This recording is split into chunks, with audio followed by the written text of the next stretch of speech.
we'll be live streaming with this mode on. Sorry, viewers. That was my microphone.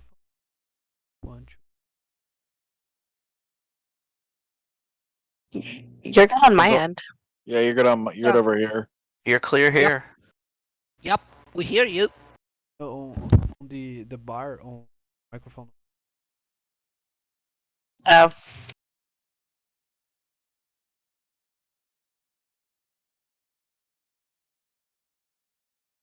Darn it. Start if it's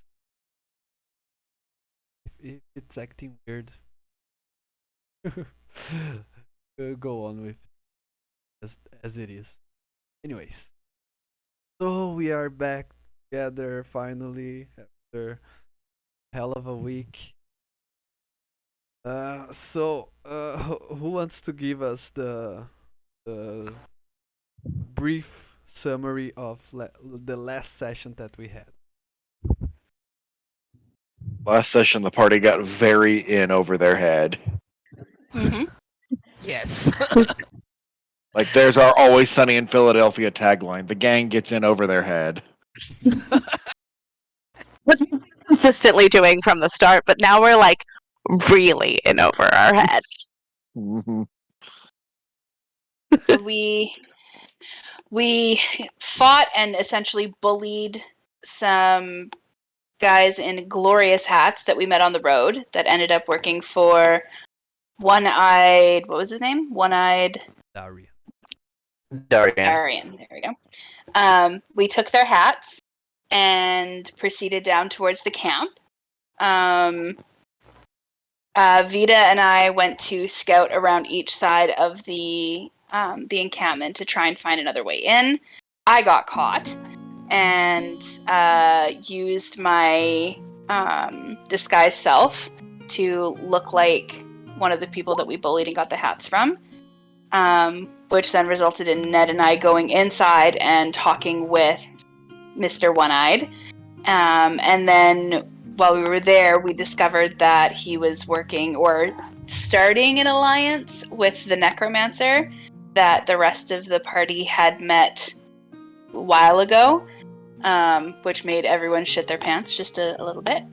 And then we were dismissed and told to go to bed, and Ned and I exited, went back out to go find the rest of the group and figure out what our next move is going to be.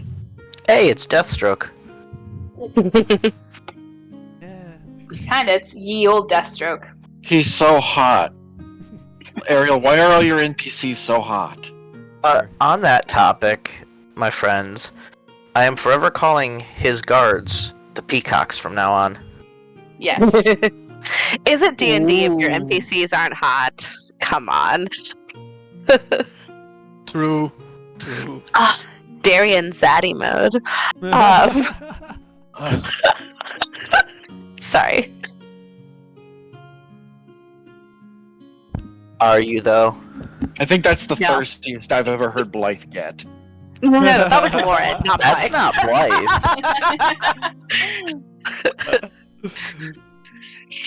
That's right. Okay. The necromancer would looks like a frontman for a visual K gang. Yep. Yeah. That's so J-Rock. Okay. I think Ned is gonna pop out and misty step outside the walls and walk into Blythe and go, "We should leave." Yeah. One important thing that you guys mentioned last session, you told them that there was army from Domus coming towards them, and this is an fact and information that you just invented. There's Yes. there was just a reason for maybe have the leader leave the fort so you can, I don't know if you want to capture him, if you want to kill him, but just an excuse for him to leave the camp. Yeah. Oh no, Ned Blythe will- was just gonna seduce him. Yeah, Blythe, you got this. Get it, girl. Oh, what? And you notice that Blythe, since being aware of the necromancer's presence, is kind of just constantly nervously fidgeting with her bag and like the 3 spell books that are strapped to her body at this point. Yeah. Constantly. I think Ned is going to walk out and goes, "Gang, I am never one to admit defeat in the face of insurmountable odds, but man, this does not seem like a good place to be right now." I mean, there are a lot of people. This area clearly is a little bereft of heroes and adventurers at this point, if we've been the best hope for the area so far. Also, like, from what you've said, Dara, Darian doesn't necessarily seem like a bad guy. No, I like him. He seems really nice. I mean, he Ned. seems like he actually cares about his people, which, based on what I've seen of this world, is not super common. So, I don't want to kill him. Not that I don't implicitly trust your judgment of people, Dara, but sometimes you tend to give the benefit of the doubt where it doesn't belong. So Yeah. hearing that Ned also feels like they're sketchy, maybe we should learn more before we make a choice to do anything. Agreed. I I doubt will that. add another chip to the pot. Always remember that, I understand, but sweetie, you're not there anymore. at least in my experience, most people who do the most heinous things believe they are the good guys, and they're doing it for the greater good. So there's that. I mean, Urist, these guys are soldiers. These guys wore the same coat of arms we did, and they seem just as pissed off at the status quo as we were. You know, I almost feel like we owe them a duty to hear them out. Yeah. I'm perfectly content with letting them go, but man, I do not want this wizard anywhere near them. He's bad news bears. Yeah. The one eye is probably doing the proverbial deal with the devil. He's probably desperate, but you know how it is when you have a cause and you are backed into a corner, you compromise. So I let's mean, keep walking I as could- we chat. Do we want to start I- walking away? I imagine you Dara have your... could distract their little get together and maybe throw some wrenches in their Can we have negotiations. Can we have Ooh, I can- Squawkly? Do we want to have Squawkly deliver a covert message? Oh no, I'm gonna deliver a message right to the necromancer. I'm just gonna let him know the people who stole his book are on their way to Mons Domus, and maybe he'll leave. We're on our way to Mons Domus. I Yeah, know. I know. Why? No. We're gonna No, we let them don't. know we're on the them following us. We're could not pick handing. another I don't. Life's just starts hyperventilating. But what if we do that? But another city. But another city. I go over and I like put my arms around Blythe and I kind of like rub her shoulders. I'm like, it's okay. We won't let him hurt you. It's fine. Breathe. The one time I commit a that- crime and it just keeps coming back. Oh, Blythe, we have so much work to do with you. No, seriously though, that would be a tactical nightmare. Yeah. Considering what he can do, he has all the time in the world to lay a trap, get some like skeletal minion or something. No, that's like signing Hey. our own death warrant. It's not a bad Here's- idea to maybe send them to another city.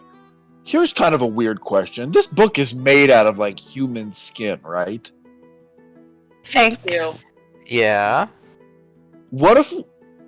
Okay, crazy idea. It's made of skin. You don't know if it's human. It's. I don't like that answer any better, Ariel. So, here's an idea. Let's tear a page out of his book. Just a page. So the only qualm about that is currently it's protected in a lead-lined bag. I He'd mean, take it out. He can find it. it's a risk we have to take. Or we just reach into the leg bag, tear a page out, scribble a quick note on it saying, ask the wizard about this, and just tuck it into his pocket or somewhere that Darian might find it, just so he deserves to know who he's dealing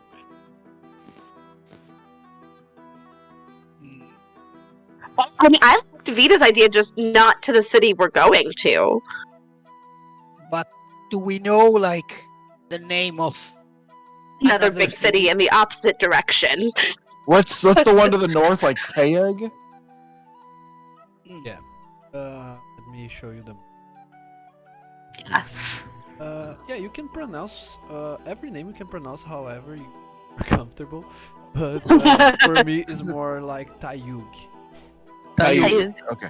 Sorry, I'm from Texas, and it's Tayug. It's one of those Brazilian indigenous names, Guarani. I mean, do we Yeah, want to say that he's named Tayug? Yeah, I think that's believable too, because it's not like it's crazy far away from Thorpe either.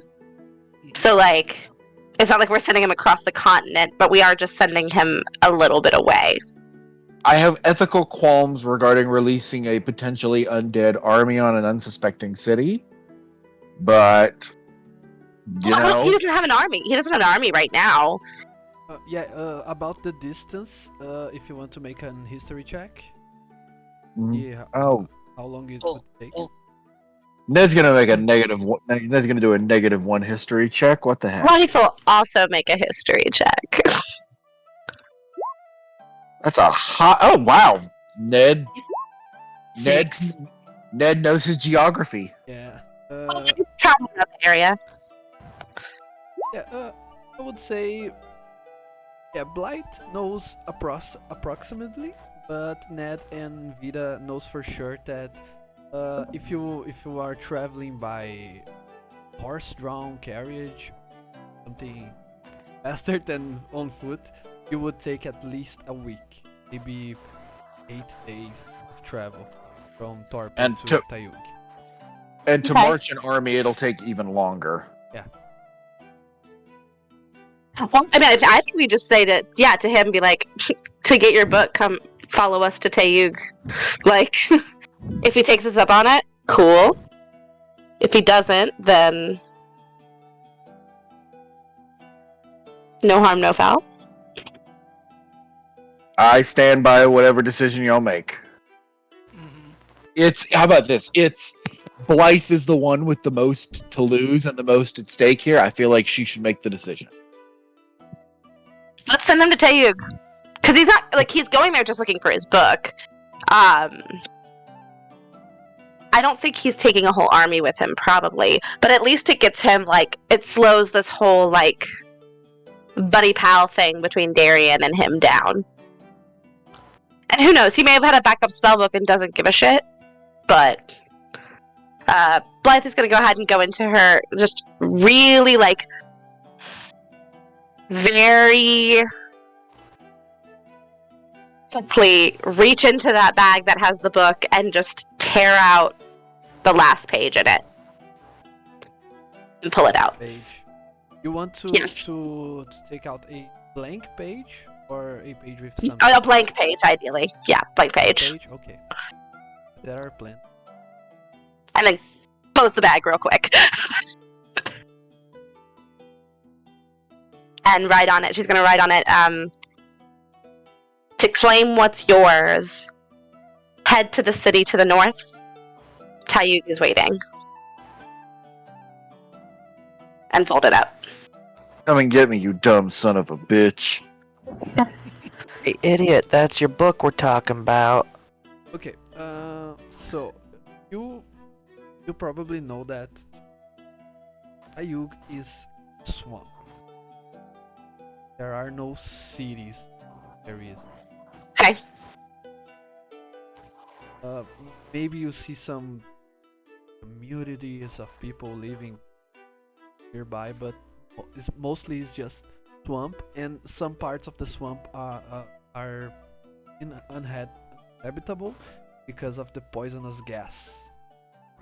That Even better. It'll be harder to find exactly what we're talking about in Tayuk then.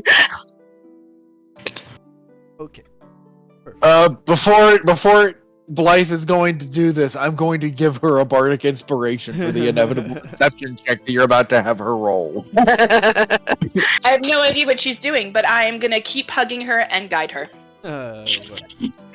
Okay, so how exactly this is gonna go?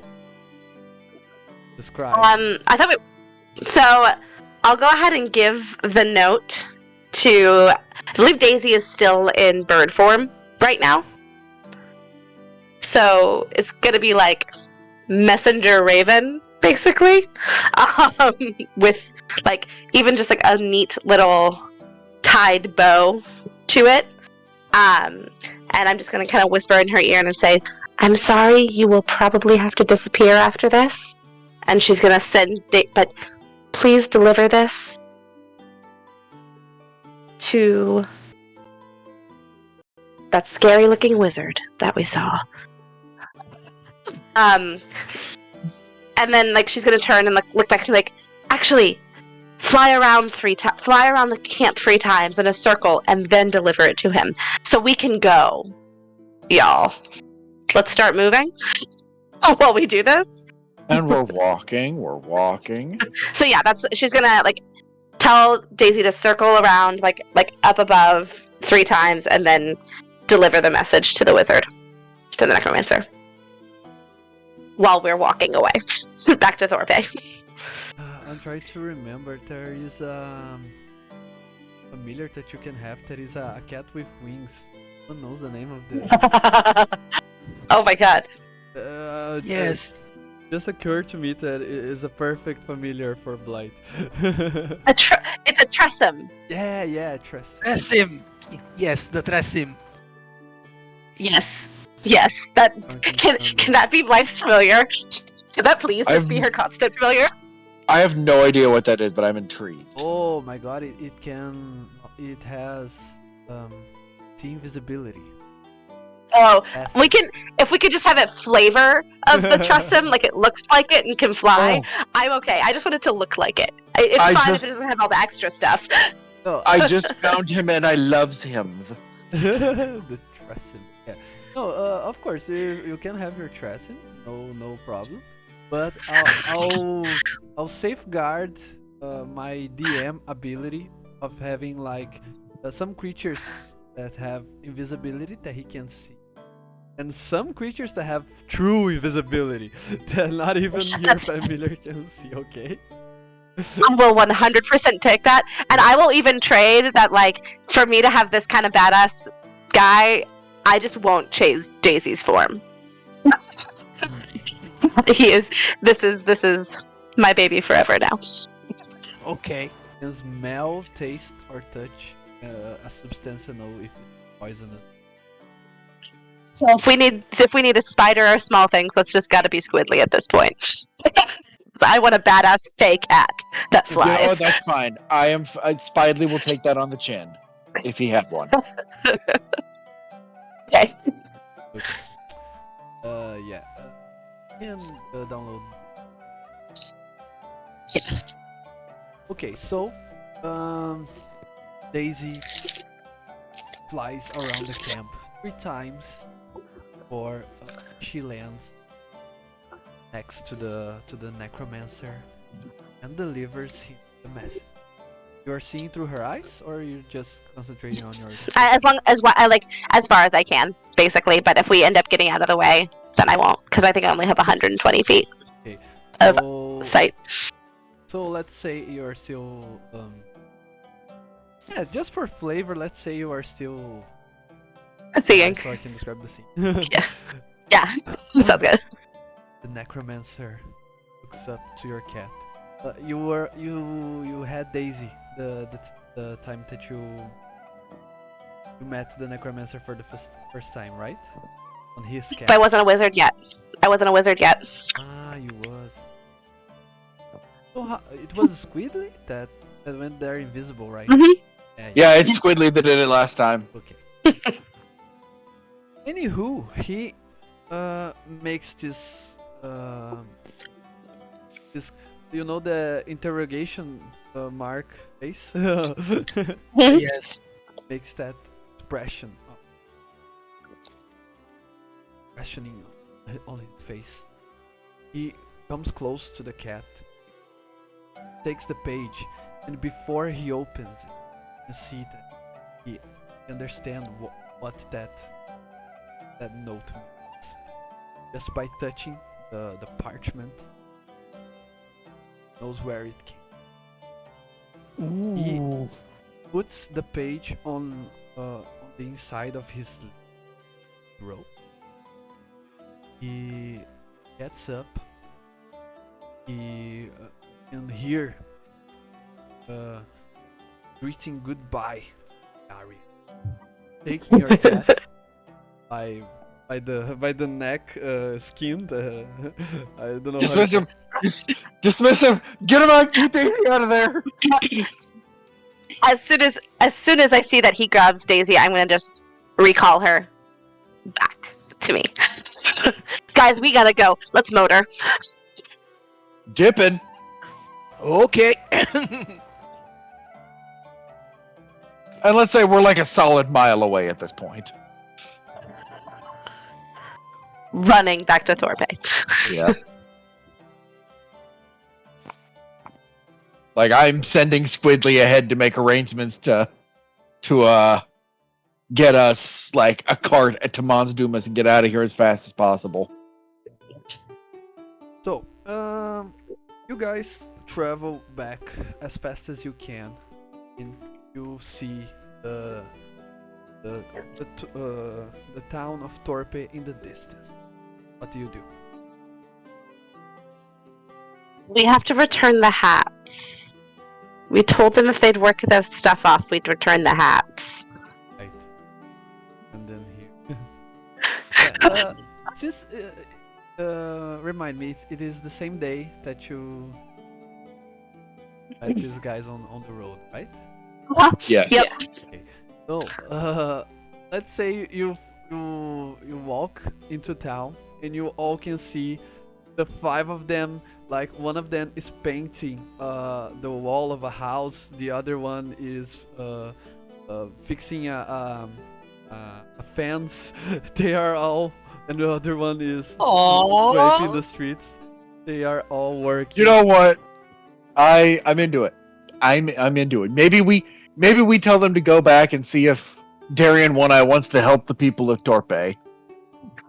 Oh, no. We can tell them to give Darian the warning about the necromancer. Yes. I think I'm gonna run into my friends, compatriots. Huh? Oh, Ah. are you? Oh, it's you. We are so glad to see you are okay. Listen, we were down by the fort. We have news for you delivered to Darian when you see him next. They all look at themselves. Rather, really? Yeah, you know the weird. Yeah, to Darian, you know the freaky tall elf dude with the face tattoos and the face paint? No. Who's that guy? Bad news bears. Uh-huh. I don't remember to see an elf. The rest of the gang. We have a lot of time, so let's go. We can just write a letter to Darian for them to take back with them. Yeah, here, give this to your boss. And Ned will throw 20 gold in for the cause. Okay. So, our this means that we are cool, right? No. Yeah. Grudge. We wish nothing for the best for you and your compatriots. Do not trust anybody with face tattoos. That's just a good rule of thumb. Really. And Yeah. we can Suddenly, like, covers the white tattoos that are normally on her cheeks when she's not disguised self. Yeah, maybe not anyone with like not just like I think when you guys see this guy, you'll just get a bad vibe. He raises people from the dead and uses them with magic. yeah, that is a good hater. Thank you. And what about the hats? Can we have them back now? Yes. We did promise, guys. This is the hardest. This is the hardest thing I've ever had to do. I need you to understand that. And Ned gives him back his hat. Oh yeah. I've buried comrades on the battlefield that has been easier than this. Oh, come on now. Blythe just puts an arm around Ned and said, "Oh, how you're growing. Everybody takes Not- away Everybody takes away my cool stuff. Not physically, but emotionally." Yeah, thanks, Blythe. Um, And what Ned. about our guns, eh? that wasn't part of the deal. Yeah, we're just wondering here if we did a good job here on town. You can ask folks. Can around. we? Can That's we why we keep gave you 20 gold.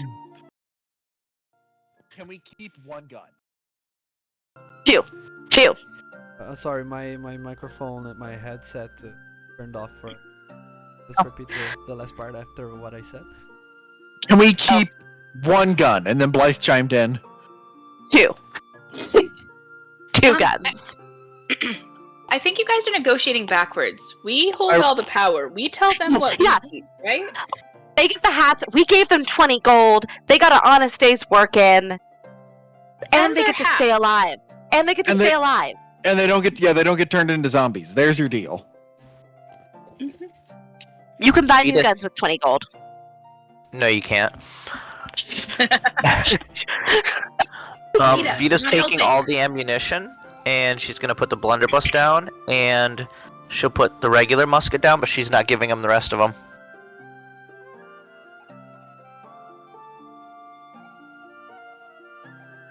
They all Happy? just give their shoulders and better than. Thanks, you guys. Yeah. Thanks for sparing us. For everything. Of course. Thank you for all you've done for the village of Torpe. How's Torpe looking? They doing better? Yeah. It's a fine little bit. Good. Good. Hate to cut this short, but we should probably get on the road, y'all. Yeah. Where are we going? One thing, before we go, there's a place I need to be before we depart from the capital. Would you wait for 10 minutes for me? That you have it. You have So- as long as it takes me to charter a horse and a carriage out of here. Well, while you do Okay. that, we can go get a horse and carriage to travel. Okay, perfect.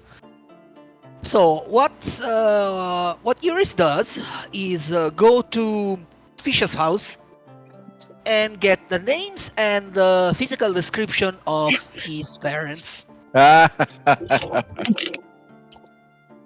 did not forget. Thank you. Okay. I'll have to give you some name.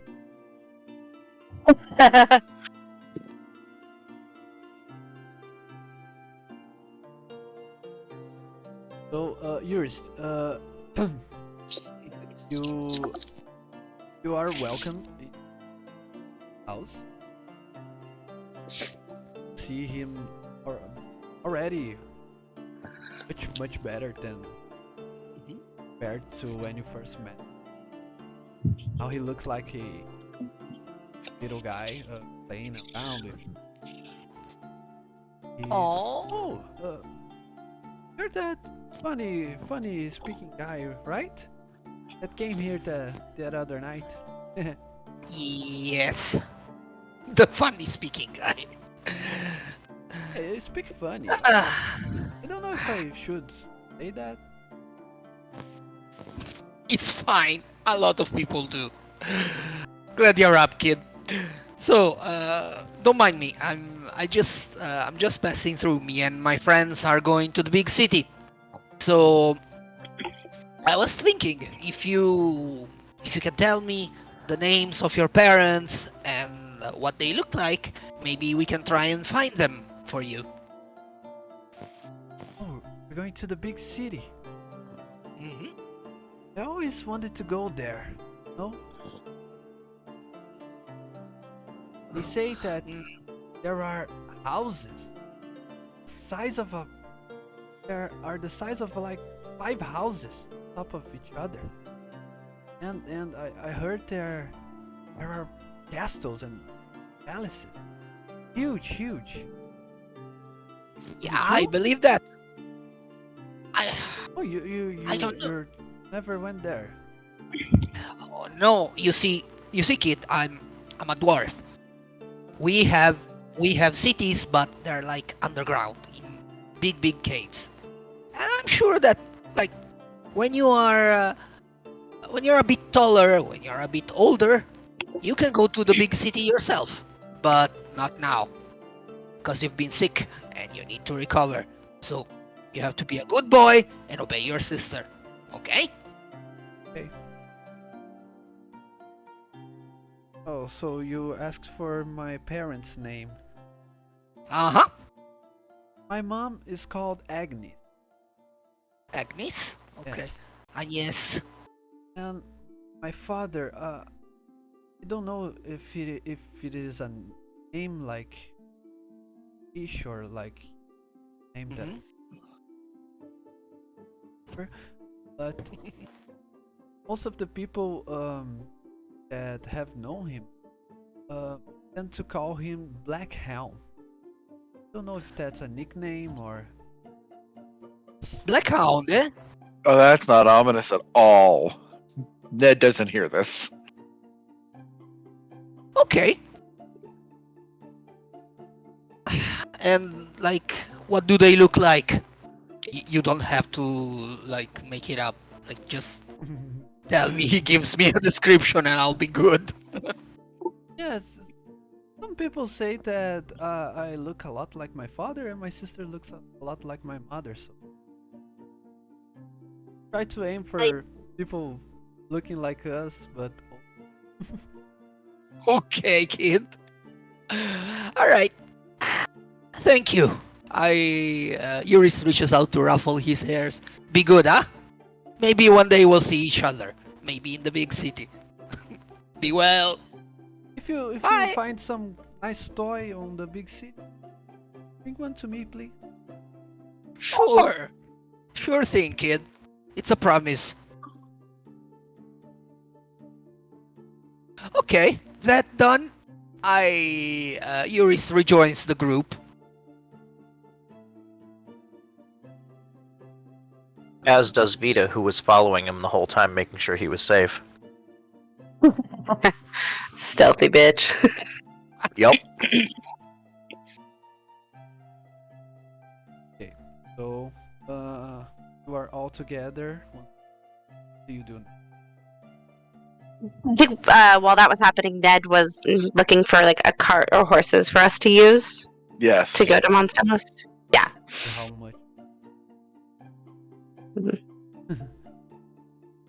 uh, let's see who has the merchants. Or rent. We'd have Yeah. like Skyrim city to city cart travel kind of situation. Or Yeah, there is, but unfortunately the guy doesn't sit around 24 hours per day waiting for. how, What, how there's no long is the travel by foot? Yeah. How long is the travel by foot?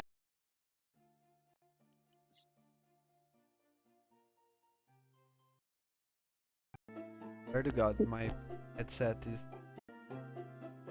crazy. So you ask how far is to travel by foot, right? Mhm. Yes. Yeah, it would take more than a day of travel. I would say like 3 days, 3 to 4 days, Oh. and Back, we can do that. half of that. I mean, let's just get out of town and start walking. Honestly, we can. What? I mean, let's just start walking if we don't want to spend. We don't have. It's not like we have to get to Mons quickly. We just need to be farther away from the fort, really, Yeah. Right. All right. Marching we will go then. until we have to hit a rest time. So, do you guys intend to buy rations for this much days of travel, or you intend to hunt? Pay? Since we've We been do- in the city, I have 10 rations. We Still. do have a ranger in our party. Yeah, I can hunt. I have some rations, I think, still, maybe. Yeah, I've got 10 rations still, so. Yeah, I have rations. Because we've been in the city and not needing to use rations. Cool. Yeah, I think we probably just need to get some distance between us and the city and Thorpe, and not spend time stocking up. That's the Yeah. So, yeah.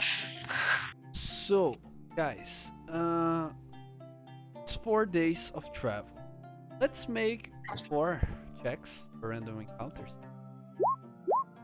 So Do 4d6s? Yeah, but one per time. One at a time. Okay. All right, here's mine. Less.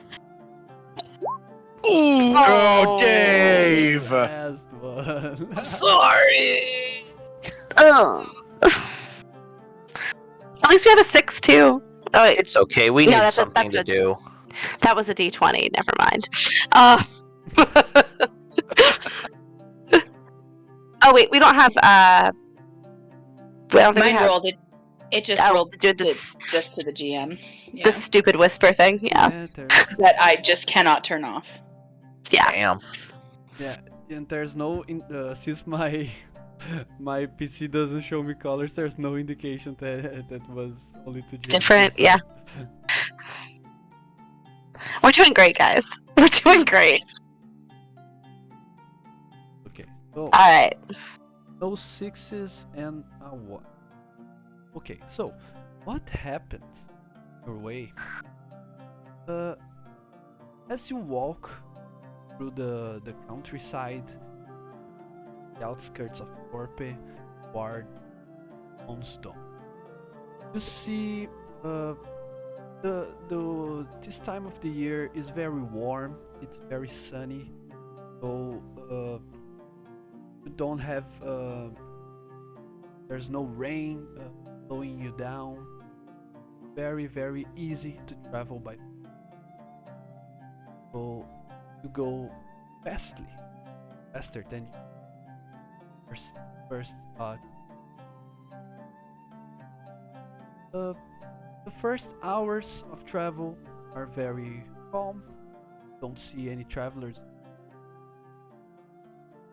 The first after the first part of the travel that you walked, you stop for a hunt,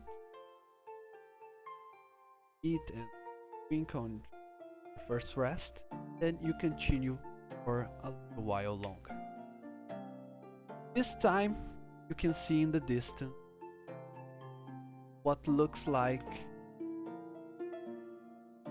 for some of you it's like just a mob coming to, but for the trained eye it's an army, specifically a legion. And so you can count at least 50 men, some of them carrying huge flags, huge banners. Are they actually going to dairy? Oops. Did, Oh. did I do that? Did I do that? Okay, so we see like the Legion. The Legion's coming up. About how far away are they? Yeah, you can see them far away into the distance. Like imagine you are on top of a hill and you can see they are coming like an hour or more away down there, very far. Would Urist or I recognize any of the banners? Give me a history check. You can both make Life, a roll, or you can. Giving that Yeah, Would you can because Vita give Blythe grew up in a recognize military. it? Yeah, I'll guide you. Whoever's doing it. Urist, Guidance. I'll give you a bardic for yours, Urist, as well as making mine. Tossing out Vita's Bardic. history in Mons Domus, would she recognize any of the banners? Yeah. Oh no! Anyone that wants. And to it's not attempt- even a nat one. Anyone that wants to attempt needs to make a roll. Okay, history. Yes. Dara would have no clue. I don't even think she'd recognize that it's actually an army that's coming towards them. Oh, nothing. We know I don't- nothing. Yours? Okay, just a sec. Yes. Wow. Urist, you have a bardic if you want to roll it. And Don't guidance, waste I it. guess. Don't Okay. waste it. Okay. No. No? Or no. Yes. Someone has to. I get him back on our next long rest. It's not a huge deal. Okay. What dice? This D8. The D6. Okay. Wow. What is going on? Wow. Well, Okay, I get that's a 13. Can he have guidance? Did say I guided someone. Guidance. Roll is that free. D- Guidance is free. You can all Yeah. can have guidance. Roll that D4, Dave. okay. Ugh. See if you can get us to a somebody could 15. somebody could say that the world was created yesterday, Oh. and a party member Oh. would believe it. That's a hot 17. 70. Off of We that got- pile of garbage, we got a 17. We got there in the end, gang. It was a group effort. Yeah, I imagine the five of you on top of that hill looking at the banners. With, Thinking real hard. yeah. I imagine our heads stacked like a Scratching- totem scratching your pole. chims and like, oh yeah, but I think. Except Dara. Dara is laying on her back looking up at the clouds, Yeah. not even paying attention. Okay, so what you see, Urist, is a flag that in different shades of blue.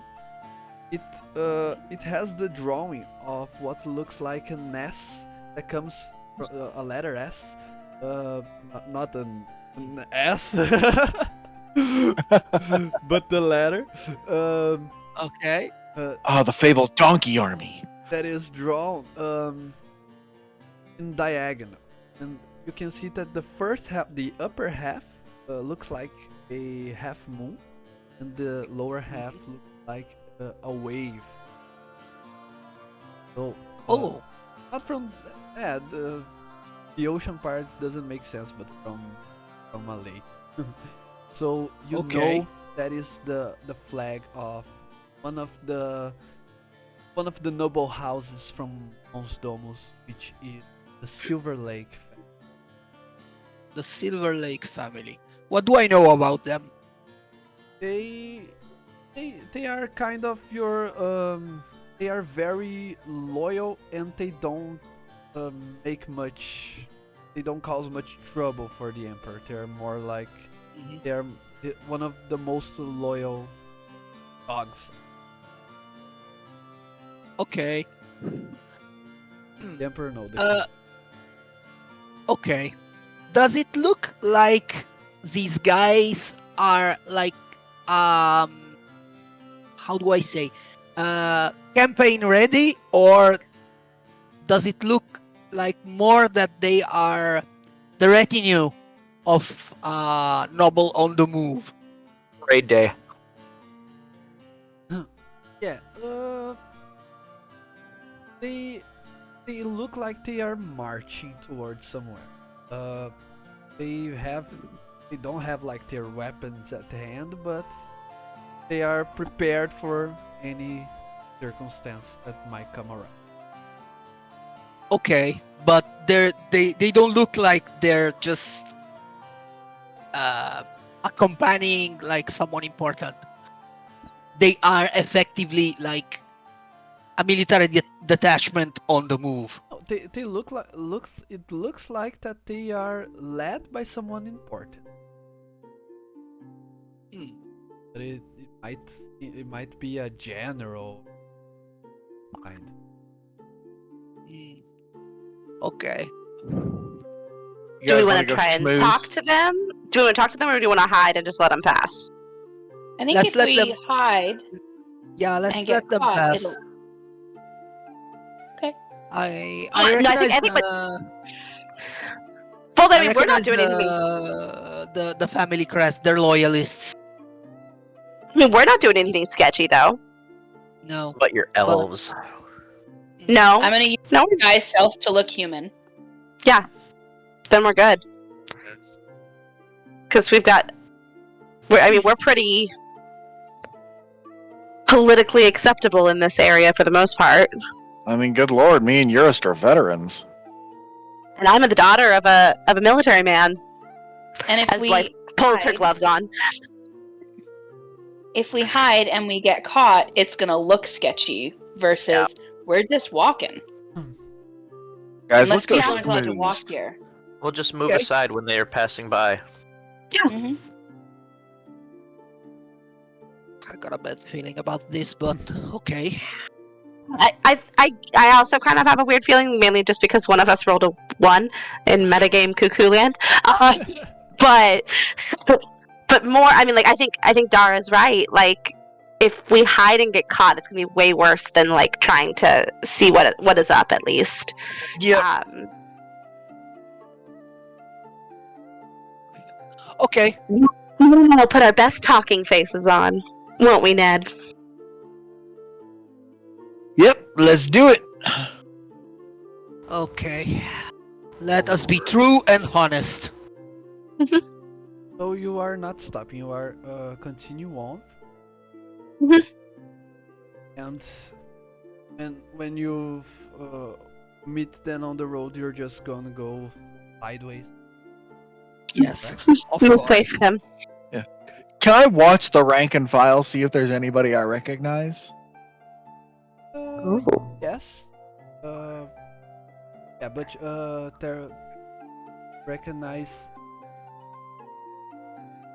It's because your squad, your personal squad, is no more, right? Yeah, no, all my battle buddies are dead, but maybe there was somebody that like I served with or was in boot camp. You know, Ned's a Yeah. pretty gregarious guy. He probably interacted with people. How much time you were part of? I think we established it's probably been about 4 or 5 years.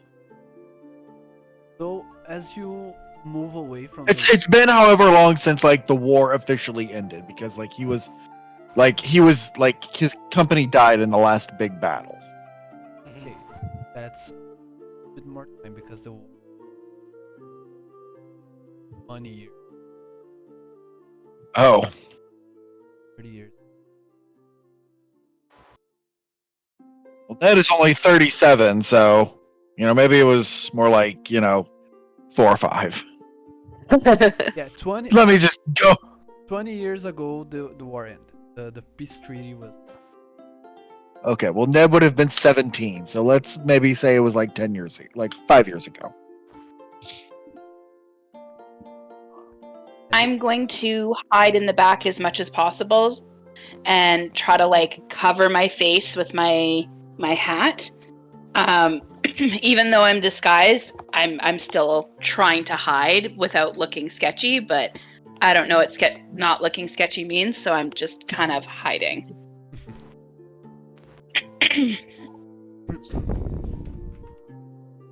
So, as you move aside for this legion to walk their formation ahead, you can see first of all that the man leading on horseback, probably the heir, the Silver Lake. Probably seen him, a younger version of him. All he known. Okay. Occasion. And as you try to look for familiar faces around, you notice that this legion is almost entirely composed of rookie. You can see everyone can notice that the general age here is around 20 years. They are all baby-faced young adults, teenagers. That is deeply unsettled by that. So is Urist. Yeah, like this is deeply disturbing for Ned. Yeah, I think we're having like a 5-second glance exchange because we know Yeah, where this is going. yeah, we've been these kids, and Yes. it's not normal for all of them to be in a unit together. From the 60 men or so, there are like 5 more experienced soldiers and young. And you 5 can- actual adults. And you can see that the looks on their faces are, some of them look at you almost trying to avoid looks, like almost trying not to be seen, and others are full of confidence, looking at all of you like they are the authority there, deserve to be respected. But that is, you can see by then you don't recognize any familiar faces from your times on the league.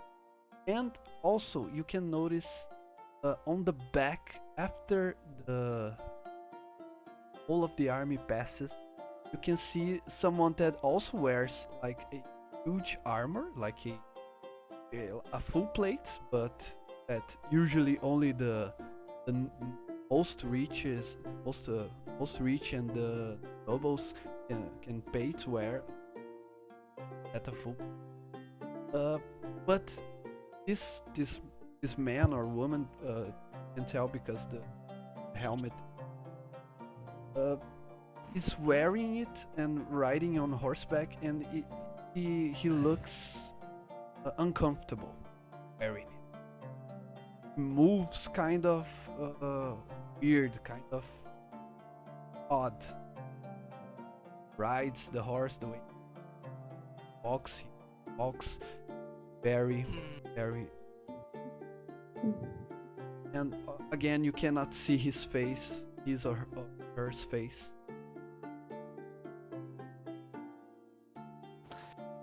Oh boy. You know what this means, Ned, right? I do, but I'm afraid to say it. What's wrong? I will. Alright. Either these guys are just sent out on parading to do some maneuver to teach them how to fight, or they are going to crash the fort and die horribly. And I'll tell you why. Because see that guy in armor on the horse? See how he moves? Uh-huh. He has no idea how to wear that. Yes, he's not a warrior. He is just a pampered rich boy who got out of his room to get clout. Or at the behest of his father. Are we just standing to the side of the road as these guys march past, just openly like dissing them? I don't care. Yeah, That's a yes. Ned is too disturbed to really care about manners at this point. Yeah, these kids are headed to a slaughter. Wow, Yes. those 120 guys with guns are gonna kill all these fools. It's I've got an idea. Oh, oops, did I say that out loud? Blythe is gonna jump up and like put her best like damsel in distress mode on, basically. Like kind of run up to the front and be like, Sir, brave knight, sir. A lot of younglings turned their backs. What? Me? Huh? Oh, I thought no one would help us. We're running as fast as we can. We just came from the north swamps, and we ran into this horrible creature. He oh my god. had all of these dead things, and they were just fighting and swarming around him. We didn't know what to do. We were running to Mons to try and find help. Really? Yes. Where did it happen? We were coming just north of the town, Thorpe. We were coming from the swamps. You know, me and my friends were out adventuring, you know, filling our time before we find husbands. And we ran into him and we knew we couldn't beat him. He was so terrifying. I think he's still in the swamps. He said he was going to attack the villages. Sir, come take a look at this. And the Silver Lake guy comes towards you. How can you describe this terrible creature? A jaw that could cut glass. Blythe just like Necromancer. kind of demurely bows her head. You know, she's been around fancy folk before, and she's like, "Oh, thank you for listening to me. He's tall and elven, but he has this white skin with these tattoos all over his face. It's long dark hair, but long white hair, but all I could really see was just these horrid dead creatures surrounding him and following his bidding. And I don't know how he made it out. How did you meet him? He tried to ambush you? We were out from the swamps, probably a little further than we should have been, but thankfully I have these two strong guys here with me. And she gestures to Urist and Ned, and is like, Ned has 6 strength and is scrawny. Shh.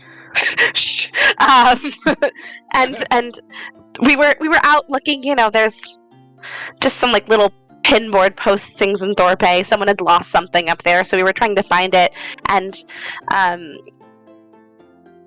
while we were up there, we saw him, and we thought we'd take him on. You know, big strong adventurers like we are, and then it became very clear he was much stronger than us. We ran as fast as we could.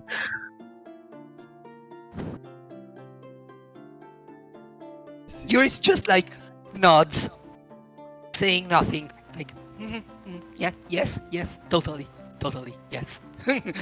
Yeah. Ned's just gonna reach up and like touch Blythe's shoulder and give her a do you want a bardic, Blythe? You already gave me bardic. I haven't used Did it you? yet. Oh, cool.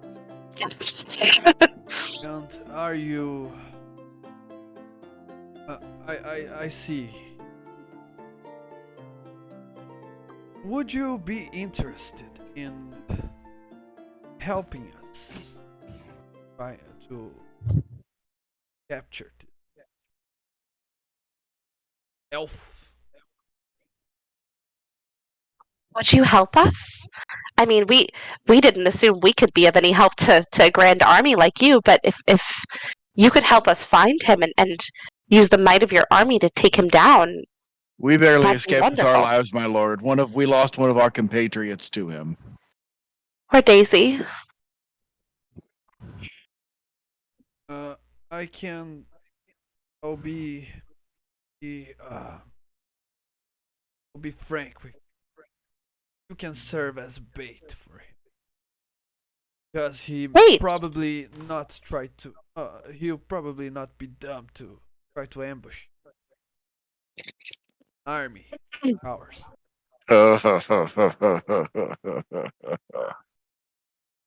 I mean, we. I mean, would we die if we do that? No, of course not. We'll try our best to keep you safe. Inside check. Oh yeah, definitely. Yeah, me too. I'm Well, watching them like a hawk.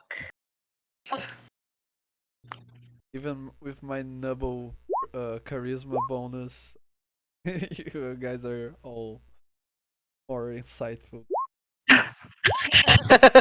Yeah, he did not lie when he said they would try to keep you safe. That is not a lie. Keyword try.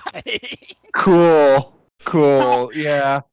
I- With your leave, my lord, I believe my fair lady has been through enough on this fine day, and we should do our best to get her to the safety of Mons Domus.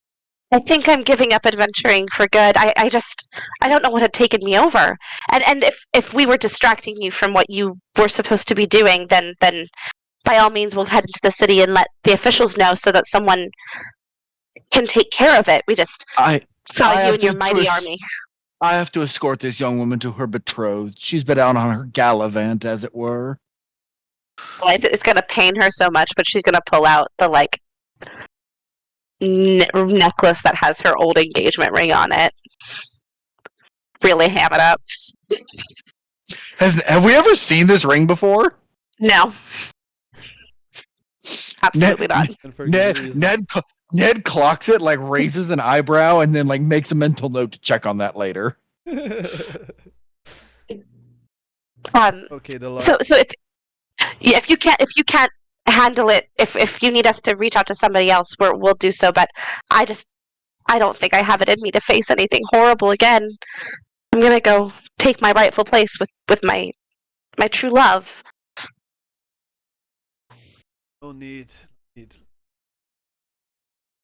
Knights of the Realm are here to look after good folk. You can go now. Obviously. Take your rest, see your loved ones, and leave the dirty deed to us. Blythe is just Obviously. gonna curtsy and my lord, the realm doesn't deserve such a generous noble like yourself. I know that.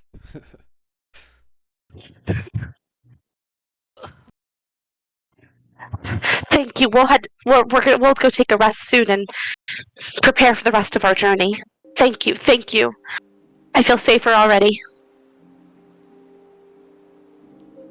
Good job. Well, man, this is the end of the rest. Go on. Move.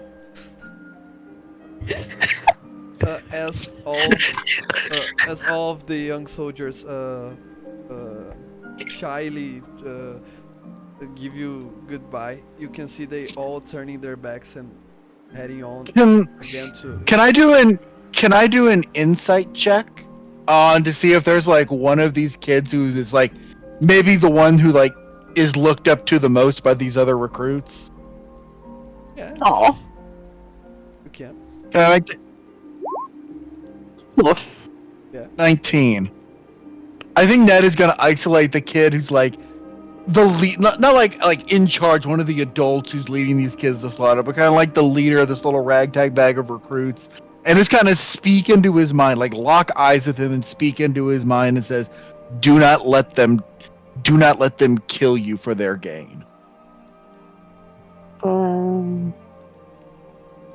So one of them that was one of the confident ones. He was about to Or I guess what I think I'll say is, do not let them kill your friends. Oh, even better. He was with his arms about to wave you goodbye when his face changes with the expression of Huh? Who said that? And Ned's just gonna raise a finger to his lips and walk away. Okay. As you can see, all of them turning their backs and continue on their march. The last one to do so is the one in the big armor, the back, and you can see him talking to the same guy that you talked on his mind. You can't hear what is being said, but you can see they stop and they talk. Can I send Invisible Squidly to listen in? It's a very brief exchange. When Okay. Squidly gets there, you probably. Damn. It's fine. It's a very big region. Like, as we're moving away, as we're getting out of earshot, and like I said, it's a very big region. I don't think they'll actually find this guy. They don't seem very scout-worthy. Those rich we assholes should kill leading a them. bunch of kids to slaughter. No, Blythe. No, Dara. Too many people. At least diverted them from whatever else they were going to go try and. Well, we I don't have think to kill that's- everybody. Just the guy on the horse. Just the main. Oh. We could do it quick. That would cause us a lot of trouble. A Hey, lot Jo- of trouble. Dara, you remember how we kind of weighed our options and decided that getting into a fight with the wizard would be more trouble than it was worth? Yeah, but he doesn't seem like a wizard. Like, what is he gonna do? Growl at us? And there's He's 40 people He's after us? a money and power wizard. He's a social wizard. I don't know what that means. He's worse than a wizard. He's a capitalist. He's a monarchist. He's I a also don't know royal. what that means. Or Okay. that. Wait. Let me explain. This guy, the one in the armor, has the authority to command a lot of people to do what he wants. And in human lands, he has the authority to have us imprisoned because he says so. Or I killed. mean- If he's dead, he can't that say kind of- anything. But his family can. Yeah, Hmm. that's how it works with humans. People who don't deserve power have power. Here's the good news. If he's going for Darien One Eye, he knows he's coming. And he's outnumbered. No, there's about 120 soldiers and 150 bandits. No, So you say- yeah, said the- 50 soldiers. The bandits outnumber the Yeah. campaign for sure. So Yeah, but that's why I delivered a warning. All right, I think we should probably be finding a place to bed down for the night soon. Before we completely walk away, I want to study his face as much as I possibly can. The Lord. Okay, I want to. interesting. I want to I want a clear picture of what he looks like and how he sounds. Okay.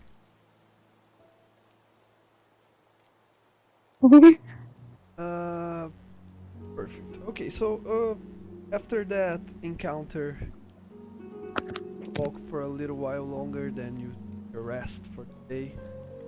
Anyway, I think as we're bedding down, like Ned is gonna say to Blythe, "You kept the ring."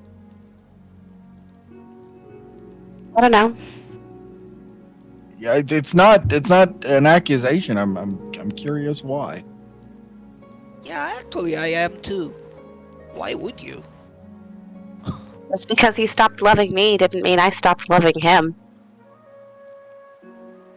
Wait, the ring means something like a. Huh? Ah, shit, I'm sorry, kid. Lord, Okay. You know, it gets a little easier every day, and now I just kind of let it remind me that sometimes love is conditional. I know what it Thank you, means sir. to carry around a piece of the past with you, and so It's okay. I'm a different And- person now, and I wouldn't be. Who I am now is scarier and harder, but it's better. Probably stronger. It is. And even though we haven't known each other long, I already feel like I'm more who I'm supposed to be around you all than I ever was around the people I've known my whole life. Well, thanks. For whatever that means. And Blythe is going to look at the ring and kind of show it to Dara and just say, in our culture, when someone wants to spend the rest of their life with you, or they say they do, you give them a ring to show a promise that you'll be together no matter what. And that was what I was supposed to be until one day we were attacked and my magic appeared to protect us, and we probably would have died if it wasn't for whatever is inside of me coming out and saving us. But, I mean, you know better than anyone. The people in this world and this land don't really treat things they don't understand well. I take off my hat and I go back to my drow form for probably the first time since I got the hat. And I kind of like sit right next to Blythe and I say, in my culture, when somebody does something really incredible and strong, like you did to protect, all of those people, even though it was scary for you in my culture, that would make you a badass. And he's dumb. But we care about you. He's very dumb. Very dumb. Like, dumber than me. But just lays her head on Dara's shoulder and just says, "You're not dumb. You have some of the most brilliant thoughts I've ever heard." Thanks. We do need to I'm work on the sorry. reading, though. Yeah. We can start that tomorrow. There's always tomorrow. Fine, I'll take first watch. Go to sleep, kids. Questions before we go to bed. Because now that I know that there's rings and then there's marriages and it's very confusing. But so, Urist, do you have a ring? Oh, no. For you see, for us dwarves, when you want to join two family branches in the honored tradition of marriage, the first thing you do is go to the elders and have them draw a fucking contract. And the only thing that matters is how much money and how much dowry the groom and the bride bring and their obligation to the family. Hell, And then you have Wow, to- that sounds like that noble that just went by. Yeah. I don't know how humans do it, but that's how we do it, and that's why I left. I didn't even know who my bride was. I've never if she was even hot? seen her.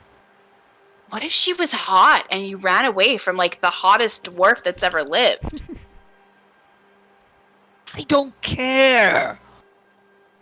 That's not what marriage should be. Besides, I'm too young. How old are you? In human years, I think I'm like 30. And what are you in dwarf years? Let me make... Okay, we live like 400 years. I'm probably 18? More or Okay. less. I mean, like, Yeah, that's. I in don't both want to years, make that's really babies. I want to bash Very- heads. young. So, All right, Urist, I have a question.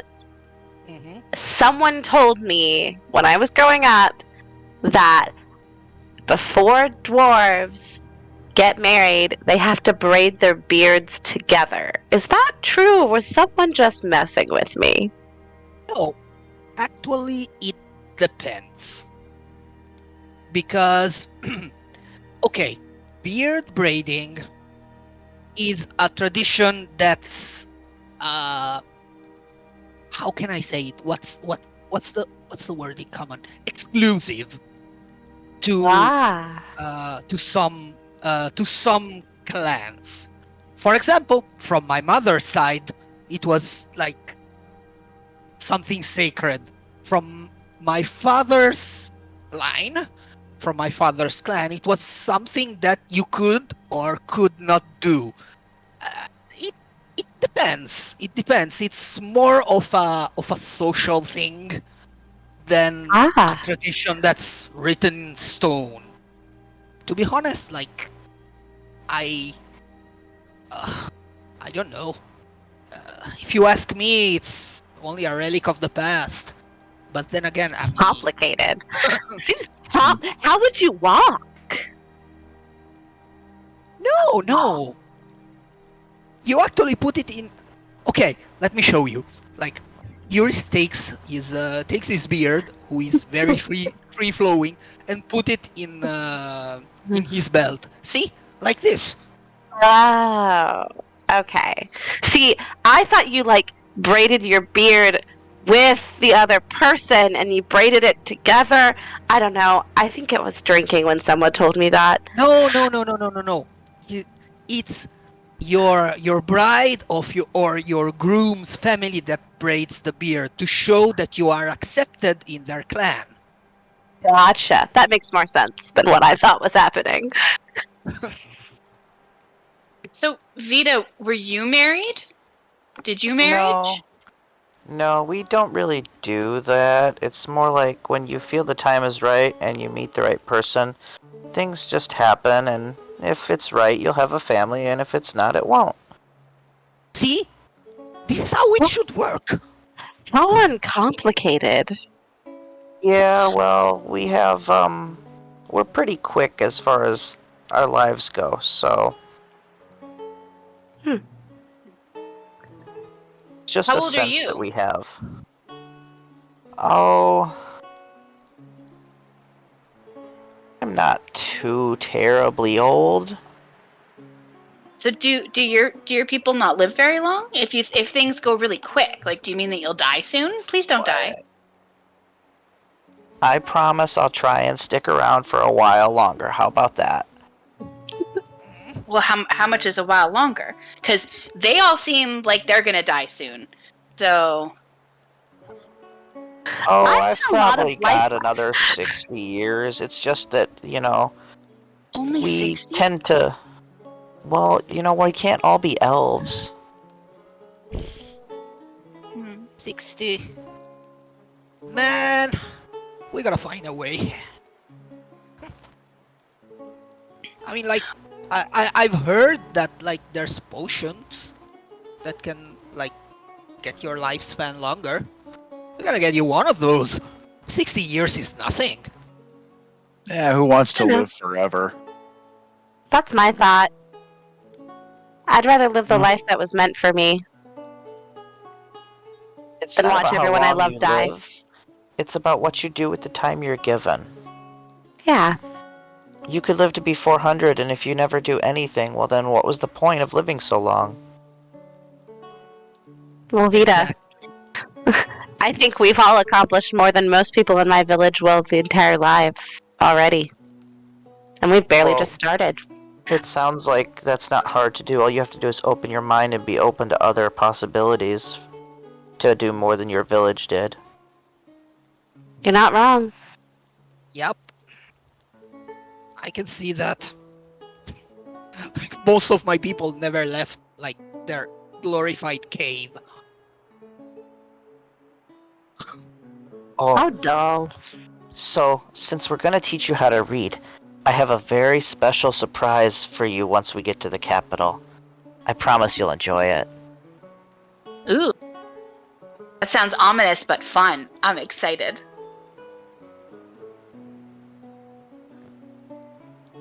Yes, I'm going to show you so many books. Oh. Books? Lots Speak and like that, lots of Vida. You fun. look like a Cenobite. How dare you call me a fossil? We have such sights to show you. Yeah, I what feel like is I this just city? felt old. Oh, I don't know. I'm excited to find out.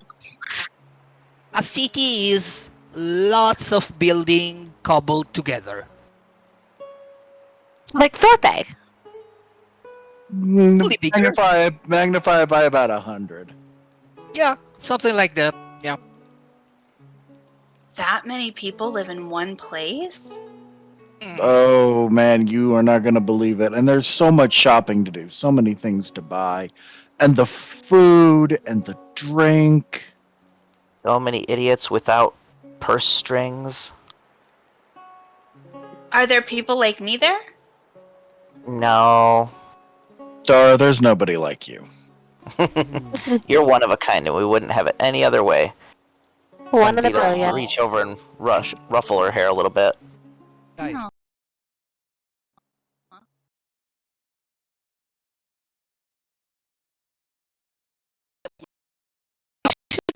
Turn in, y'all. All We have a right. lot of travel ahead of I'll keep us. watch- Microphone, well- stupid microphone. Guys, I'll just go 5 minutes. I'll just go open for my wife. Yeah, Okay. no Sounds good. problem. Okay. Break time. Sound is good.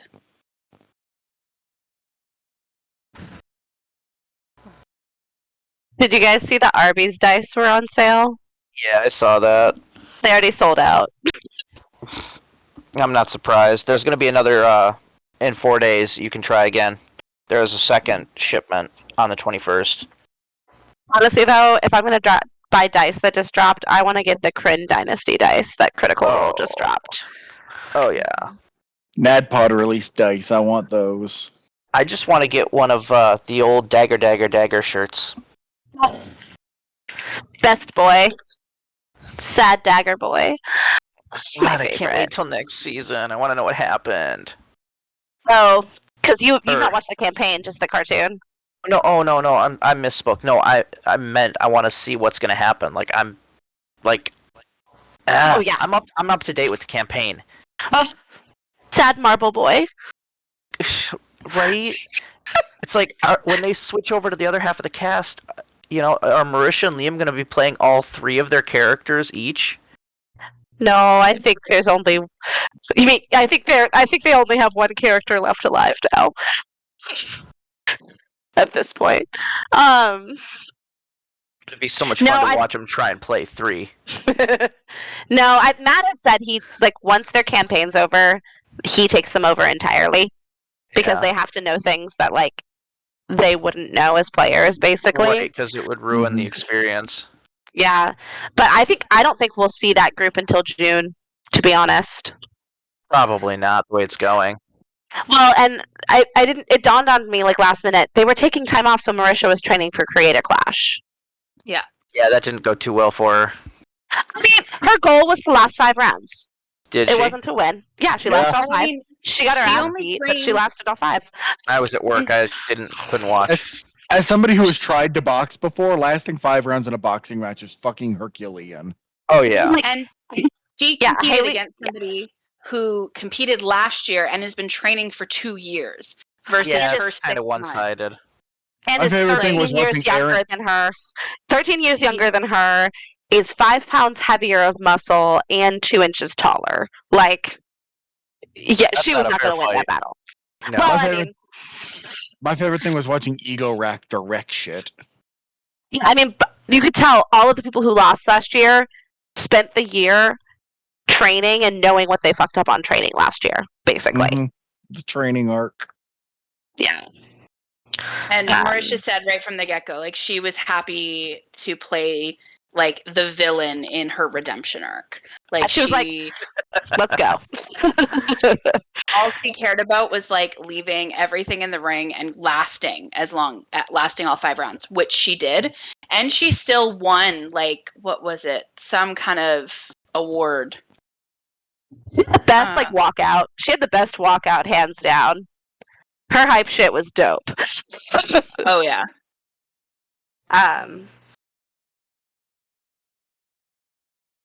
Yeah, I was initially pretty upset we were like not going to get to see what happens with the other half of the party because honestly, like Laudna and Ashton are the characters I really like the most, I think, in this group. I need more of Ashton, yes. I'm really glad, honestly, that Taliesin didn't get to play Molly all the way through. Because I think he's getting to do some of what he wanted to do with Molly with Ashton, but Ashton is a better character. Have they addressed whether or not like what happened with Molly was always going to happen, or did Matt just seize the opportunity once the character was dead? Seize the opportunity. Lorenzo was supposed to be like one of the big bads. Yeah. And the whole Somnovum arc was always going to be like the long game. But it wasn't going to, I think it was supposed to be Vesterogna, who was like the one trying to bring the Somnovum back that they were going to be fighting against the whole time. And then when Molly died, he just kind of was like, well, here you go. Even better. So funny story. In my home campaign, it's run off of the Wild Mountain, like Exandria world.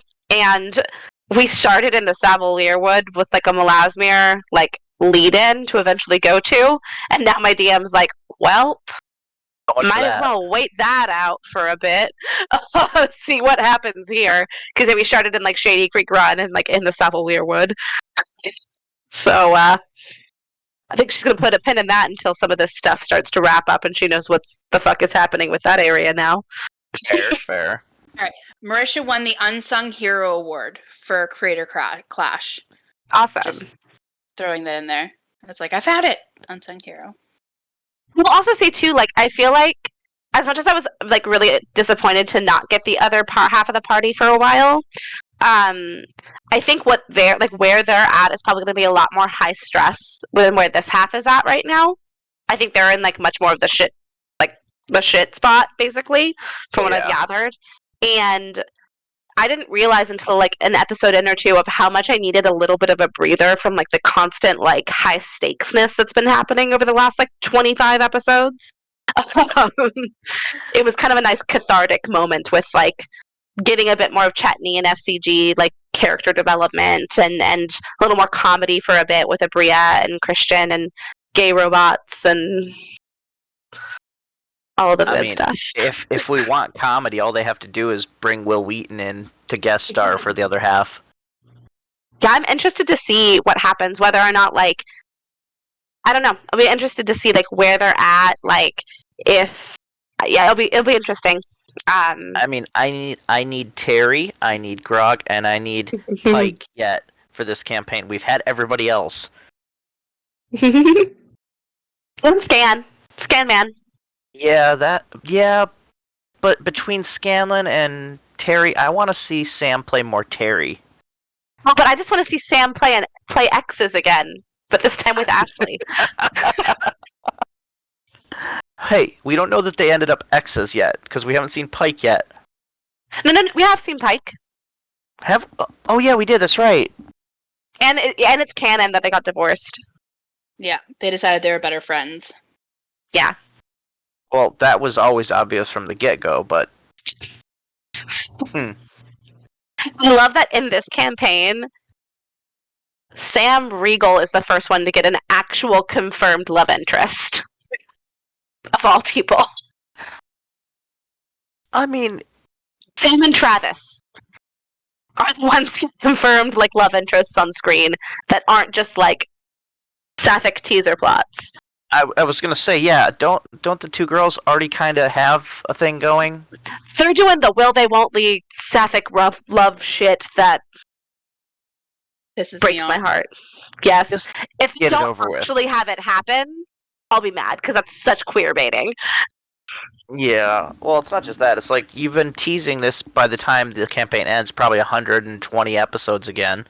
If it doesn't happen by then, it's just kind of like, what the hell, you guys? Marisha loves a good slow burn romance, though. Her and Vax took forever. God, yeah. And to be honest, so did Bo and Yasha. That was just mostly because It was Ashley wasn't first- there. Yeah, but even the first episode, Bo's like, "Can you hold me?" And it took forever.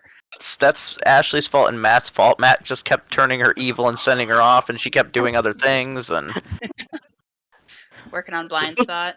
yeah, My life feels so Still haven't empty. We finished don't it. have a D20 episode this week. My life feels empty. Okay, but you get Noki X Ilfa. Yeah. The most cursed PC romance of all time. Excuse me. No, that is like Chetney and everyone he tries to seduce. God. Uh, I mean, hey, I've got Star Trek Picard and I've got frickin' Mandalorian finales this week, so I've got things to watch. January and February were such like D&D rich times for me because I had Never After, new episodes of Legend of Vox Machina, and Critical Role were all happening. And now I just have Critical Role. Trailer for the new season drops Wednesday. I know. I'm excited. The Mercer season, I really hope it's Oops All DMs.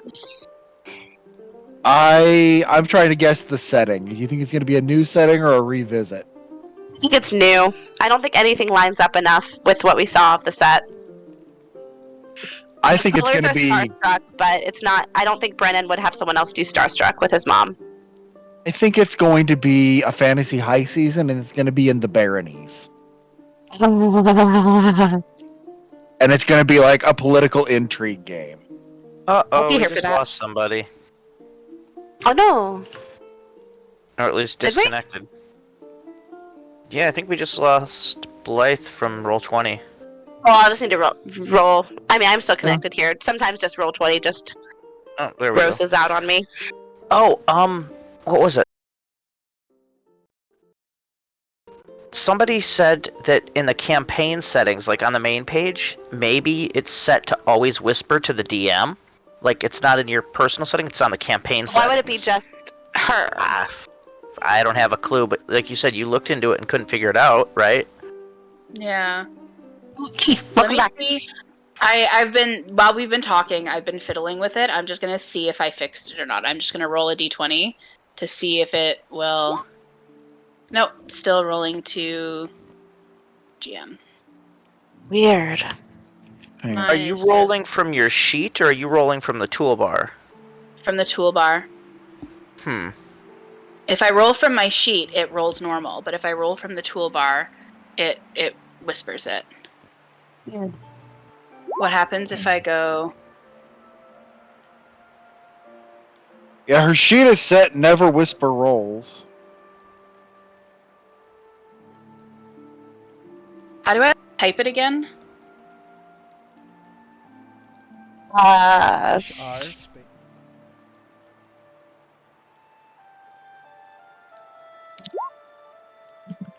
Oh, that way it does it. So I'll just have to type it from now on. So it's just the button press. Weird. The That toolbar is is... strange, yeah. Oh, I think when you open the toolbar, there is ammo. Is it highlighted? No. I guess that GM, if you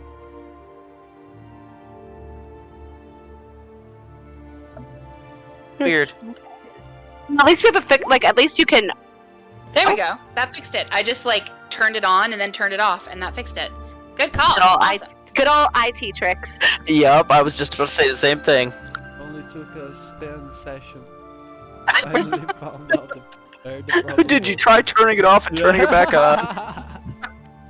It Well, I did always from works. my page, but not from the top of the thing. So Man, it's just so weird. technology just hates me. Easy there, Dr. Grant. Don't touch the screen. I am a Luddite. You guys ready to resume? Let's do do this. Yes. Okay, so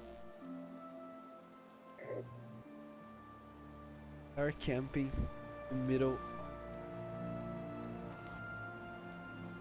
Who is taking the first watch? Me and Dara, who doesn't sleep. Yeah, I will go into my trance for the first 4 hours during the first watch, and then I'll take over the rest of the watches throughout the night. So, in yours, you're gonna make a watch? Yeah, Stay awake? yeah, yeah. I'll stay awake for the first watch and then go to sleep. You never know. So, both of you can make a perception, or one of you. It's fine. I'm sure it's fine.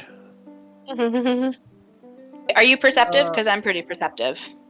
No, I am not as perceptive as you, so I will give you the help action. Alrighty. Oh, 14. doesn't help if you roll like shit. Damn. Well, Can I have given Dara my last bardic?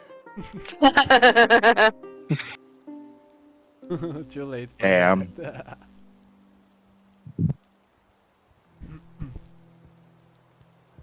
So, as you were resting,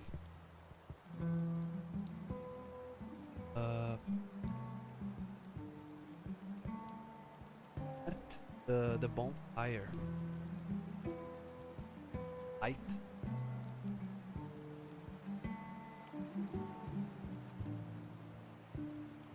but for it, the light of it fade. You all know, not you, Dara, and Paul. Shadow passing. All took notice that started. Grab your weapons, and before you know, see this hulking large,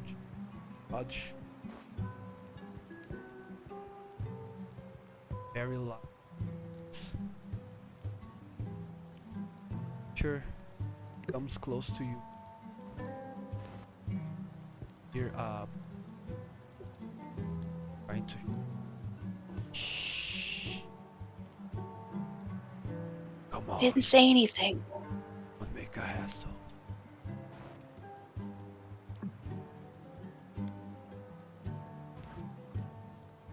Ned farts in his sleep.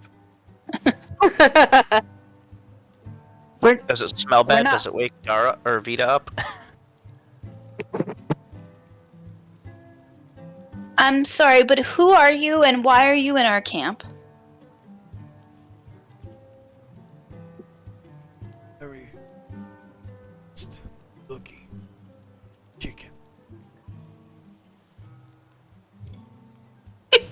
No. Chickens. I Inside. have. Like, now. This Yeah, is the lamest excuse ever. both of you that have dark vision can see that it's not a human. Completely covered in fur, faces bestial, beast-like. Oh. Oh, Darling. it's a bugbear. Boogie, boogie, boogie. Does he have polar master? Wow. You're gonna find out, aren't you? Careful, he might have sentinel Yeah, he has Sentinel and and polar master. Oh shit, guys, we're fucked. I knew I should have taken the alert feat. You can make your insight checks. Yes. I so want to because, like, seriously. Seriously. Insight. Insight.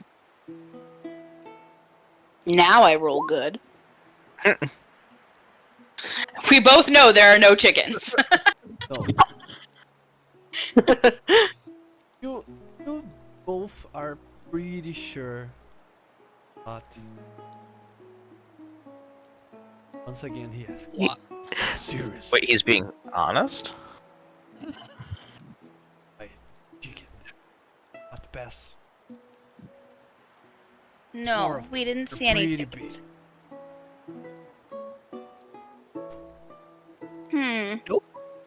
Haven't I can seen help any. you look if you want. That's Dara, suspicious. Dara, no. Please.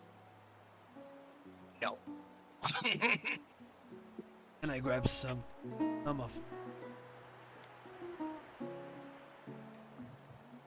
Stop. And I'll What? toss like 3 rations at him.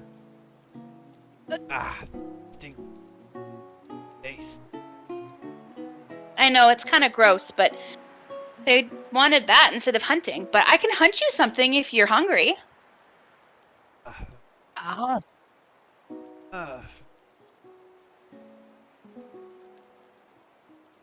Fine. You see my chickens.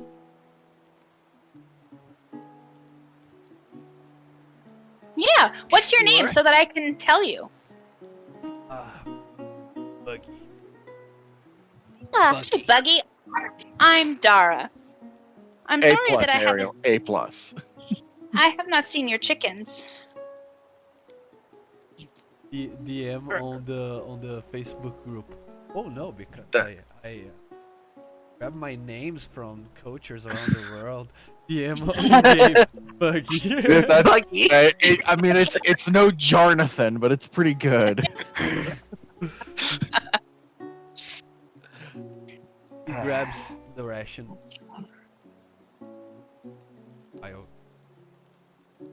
Good night, Buggy.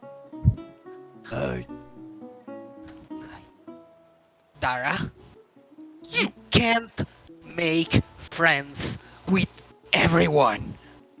Why not? He was nice. He was just looking for his lost little chickens. Yes, but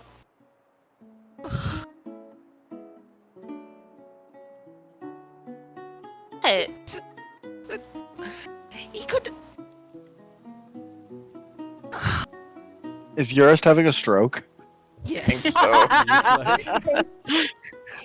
his face palming so hard. Urist, buddy, you okay? No, I'm not. Dara, What? here, just try to make friends with a bugbear. What's a bugbear? The furry guy? That's a bugbear? Yes. Oh. Oh, cool. Is he like another type of like, I don't know, like you're a dwarf and she's a human, like that? Yes, something like that. But bugbear usually, at least usually, they just want to kill you and eat you. He didn't want to eat us. He wanted to eat his chicken, I mean, can you fault a man for that? right? And I mean, Okay. let's be fair. I'm literally what everything in this place hates. I'm part elf. I'm part drow, which nobody even knows we still exist, really. Like, even you guys that live underground don't know about us, because everybody thinks that we're evil. So technically, I could kill all of you. But I'm not. Just like Buggy. Fine. I mean, she has a Well, point. I give up. Fine. Good night. Good night. I give up. I know when I'm beaten. Yours like dejectedly takes off his armor and like. I think Ned'll get up and take the next watch. Vara's got it, because she just only needs 4 hours. I'm good. Okay. After they fall asleep, I'm gonna kind of like creep away from the campsite just a little bit. Take a look for some chickens. If I don't find any, I'm gonna grab a pretty little flower and then go and put it beside Urist for when he wakes up because I stressed him out. So, are you gonna look around for big chicken? Yeah. Hey, make 5 chicken. Unfortunately, this is not my favorite terrain. What is your favorite terrain? Underdark. That makes sense. Made the most. That tracks. Yeah. I mean, it's a bold choice to play with the non-Tasha's Ranger.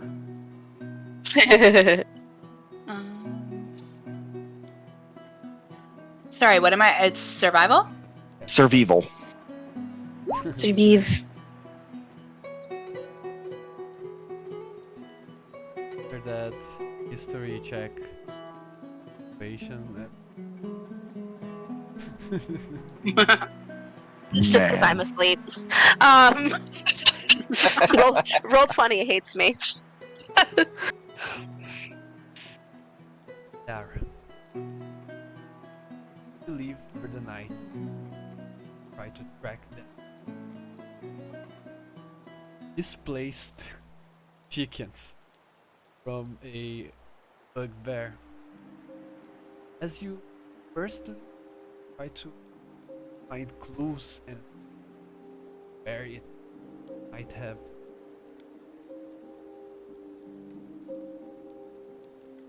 you suddenly almost trip something as you try to look. Yeah, mice.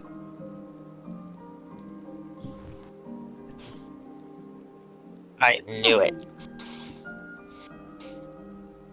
Oh no. As you look more closely, find 4 big, almost like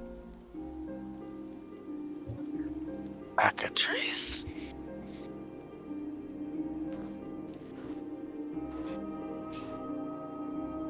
Oh, that's a problem.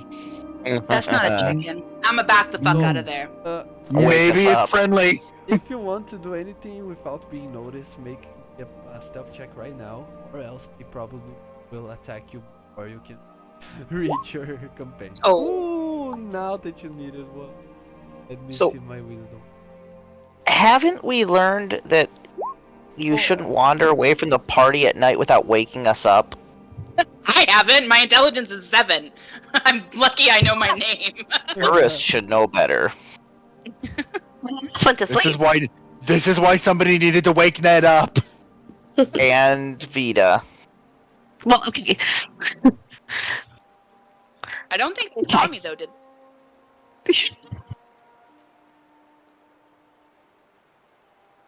So what do you do there? You have not been noticed. I'm going back to our camp and I'm waking everybody the fuck up. Okay. I go into the camp really, really quiet, which is not that quiet, but quiet enough that I can't hear me. And I'm like, guys, I found the chickens! What chickens? They're big chickens! And they're like, they look like creepy chickens. They're really cool. And I found a rat, and he was a rock. But they're really big chickens. He wasn't lying. We need to go Vita's find just- Buggy and tell him we found his chickens. Vita's kind of like shaking her head, rubbing the sleep out of her eyes, and then the words just sink in. Who's Buggy? Right? Chickens? What? Stone, rat, chicken, buggy, what? So there was this nice bugbear gentleman who stopped by earlier, and he said that he lost his chickens, and we kind of thought he was full of shit, but it turns out he actually did lose his chickens, and I went to just kind of go take a peek to be helpful, because I'm nice, and when I was out there, I found them. They're like these Bugbear? really... Yeah. His name was Buggy. He was very nice. He just lost his chickens. Well, we can't have that. Let's go help the man get his chickens, I guess. I don't know if we should go to the chickens or if we should go find Buggy. I don't know if he wants his chicken cooked. I probably should have asked that before I left. Send him a message these- and ask. I'll just follow your lead. I guess. Yeah, still a little perplexed here. Can I see tracks of like where Buggy went off to? Okay. As you start looking for tracks, take some time to kind of take your full notion of where he was and to where he went. But once you find the main track, notice went same way towards where the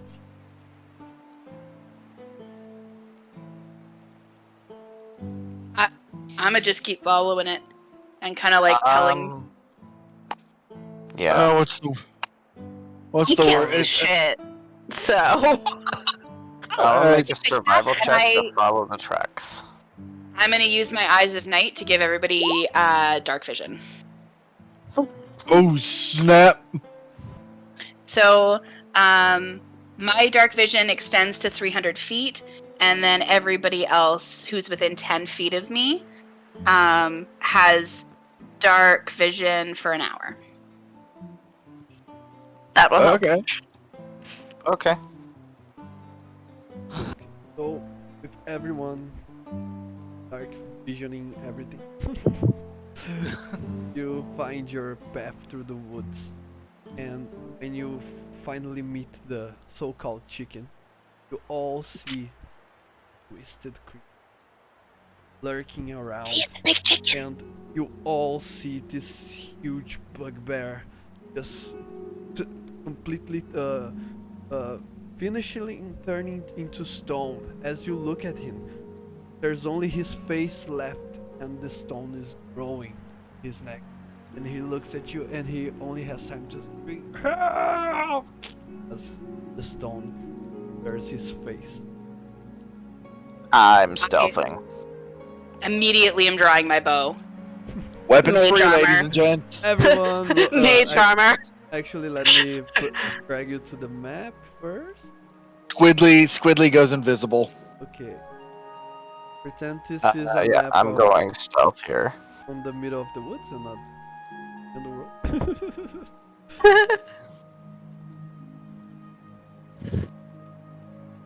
I'll put the cockatrice.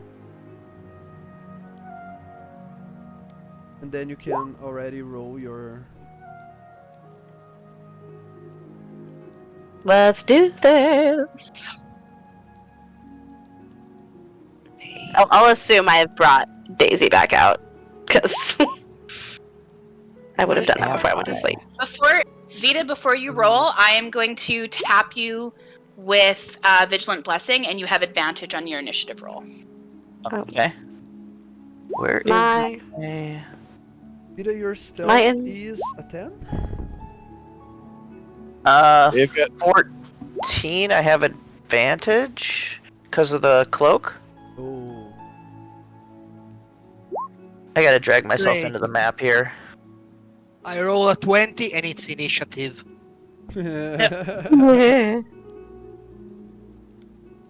Alright, initiative. So you said I have advantage on initiative. Yeah. Alright, so roll it.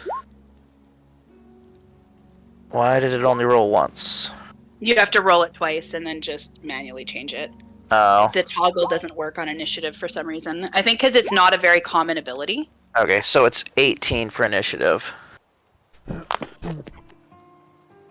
I'll change it for you. So, Urist would be the first one to go for the first time ever, but there's one surprise round first that's Vita. No.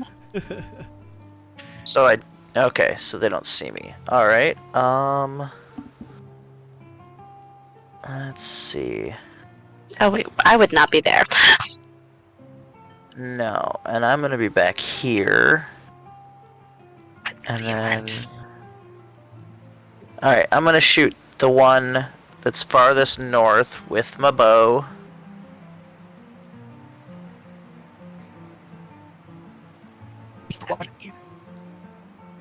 Okay.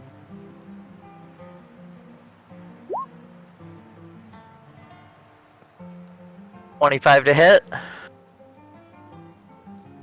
Alright, so that's 10 piercing plus sneak.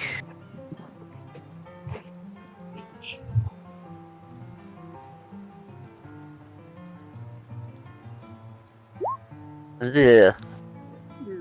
14. That's something.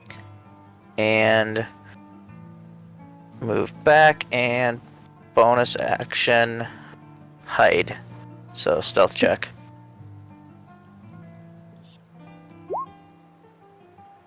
Okay, 15 feet. Yeah, And I can be doable. Urist. You're next. Alright, so moving here, because I have to engage them so they don't come. Attacking the Squishies. one, yeah, attacking the one that Vida hit, because we have to get them down as fast as possible. Yes. Alright, rolling to hit, and I'll see if I can, if I'll need my action surge.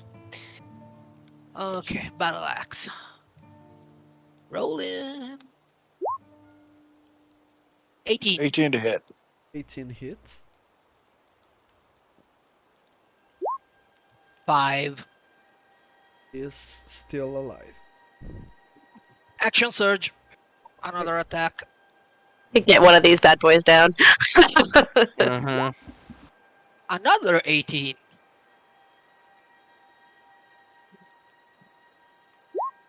4. It is still alive. What Ooh. the hell? Let's die. Still alive. You can taunt it. You pretty tough for. Oh, you're gonna chicken out.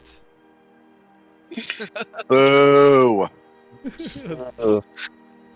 Okay. Tomato throw. You notice they are not very intelligent. So run to the closest target. That's what I was expecting. Nope.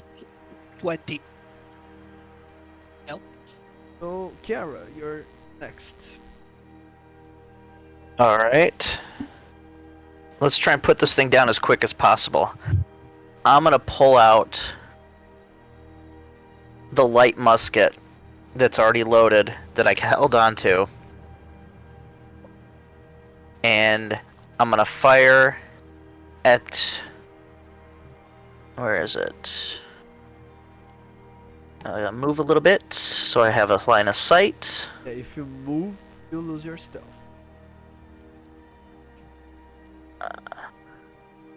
Well, it would be half speed, I think, to move stealthily. I'd only be able to go half my movement. Unless you operate with a different set of rules. Oh no, okay. Alright, so I'll move out here. 15. Take a shot at the one that's already wounded.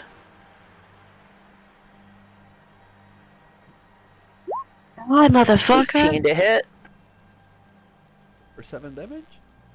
And Plus sneak attack. Ow. Nice. 11. Yeah, baby. Dead. Wonderful work. Alright. And I don't know. I'm on top of a bush. I don't think I can hide though, so I'll just stay here. So the next one is going towards 8. No, Nope. 8 lights. I'm going to move down here. So I have a nice line of sight. And I am going to go ahead and cast a 2nd level guiding bolt at it. I don't know why it doesn't let me upcast it, but that's fine. But I don't hit anyways, so that's fine. So that's my turn, because I don't have any bonus actions, so we're good. You only have a +4 to hit with guiding bolt. Mm-hmm. Charisma. Yeah, it's, No, wait, I should have a +6 with that. Yeah, you should have a +6. It still wouldn't hit. Would it? Yeah, You know, no, it wouldn't. But but your mod is wrong, so we might need to look Yeah. into fixing that. I'll get it. You want Yeah, that's to my do, turn. You want to do anything with your familiar? No, not now, because I don't have anything I can. Oh, I can actually. No, it's an action. Never mind. I'm kidding. No, I'm good. Oh, kettle. So next I'm one, good.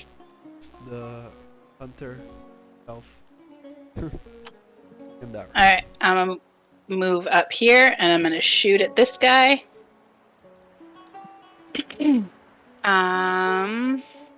Sorry, my page is not wanting to.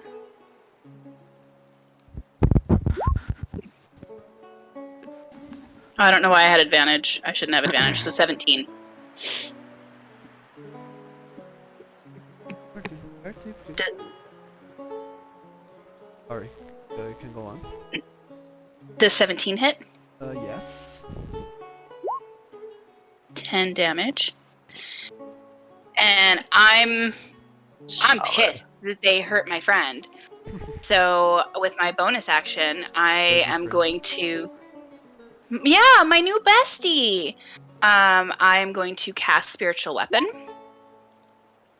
Or I'm going to summon my spiritual weapon, and out of like this vine comes this like, it looks like a night orchid, but its leaves and petals are like razor sharp, and it turns into kind of like this long glaive made out of a night orchid, and it's gonna fucking attack them. Okay, but They that's pick like right some here. Kingdom Hearts. That's some Kingdom Hearts weapon bullshit, and I love it. Right? I don't have a token for it yet, but yeah, that works. Perfect. Try to find some. Yeah, there's nothing for it. 19, does that hit? Yeah. Yeah. Weird. 5 damage.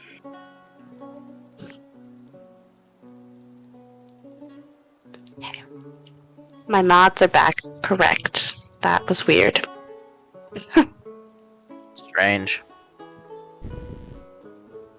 Baby. Anything else you want to do, Chandara? That's it for me. That's my action and bonus. And George? George is still snoozing. Ned, you're next. I mean, Ned's gonna do the huge. Yeah. All reliable. All reliable. Well, just Bam 10 right damage. now, not Bam Bam. 10 damage to the hurt one.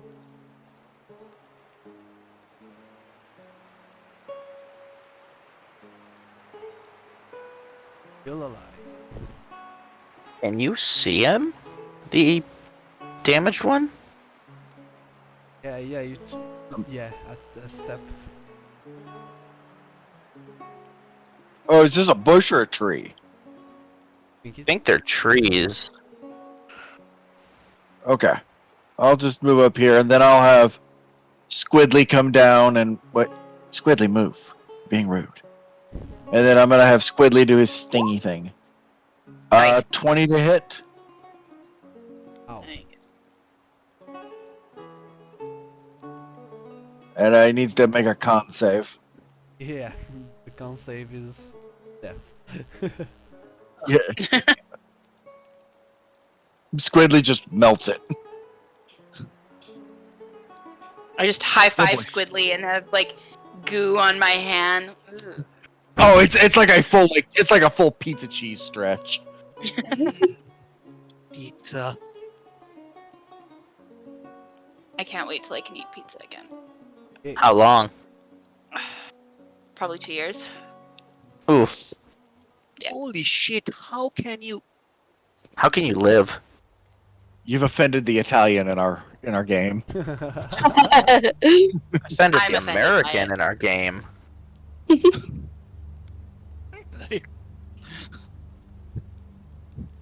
Pizza Anyways. is worldwide. Anyway. Alright, 2 are down. Let's attack the third. It's to the face. And Axe to the face. I really need to get some bonus action shit to do. I wish I had more. Oh, Crit. Yeah, baby. Yes. lay that 2d8 fool. plus- 2d8 plus 3. The gods are good sometimes. 11. Which one? The lowest one.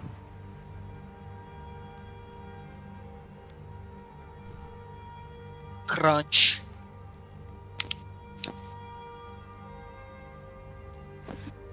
They are still trying to. X Nope. arrow once again. All right. So, go ahead and target the one in melee with him. Oh, sorry. 15 to hit. All right, and then do I or don't I have my sneak attack because he's in melee? Yeah, you have. You All right. just don't get advantage. Okay, I just wanted to make sure. So 9.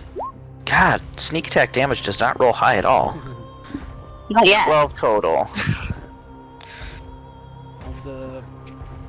On the one that he hit, yeah.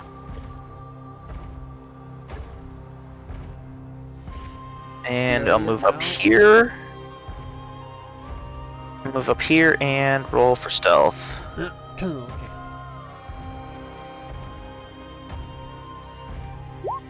19. That's my turn.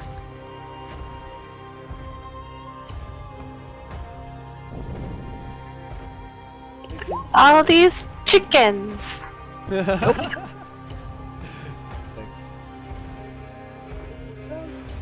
I'm like a tea, both short and stout. Let's go ahead.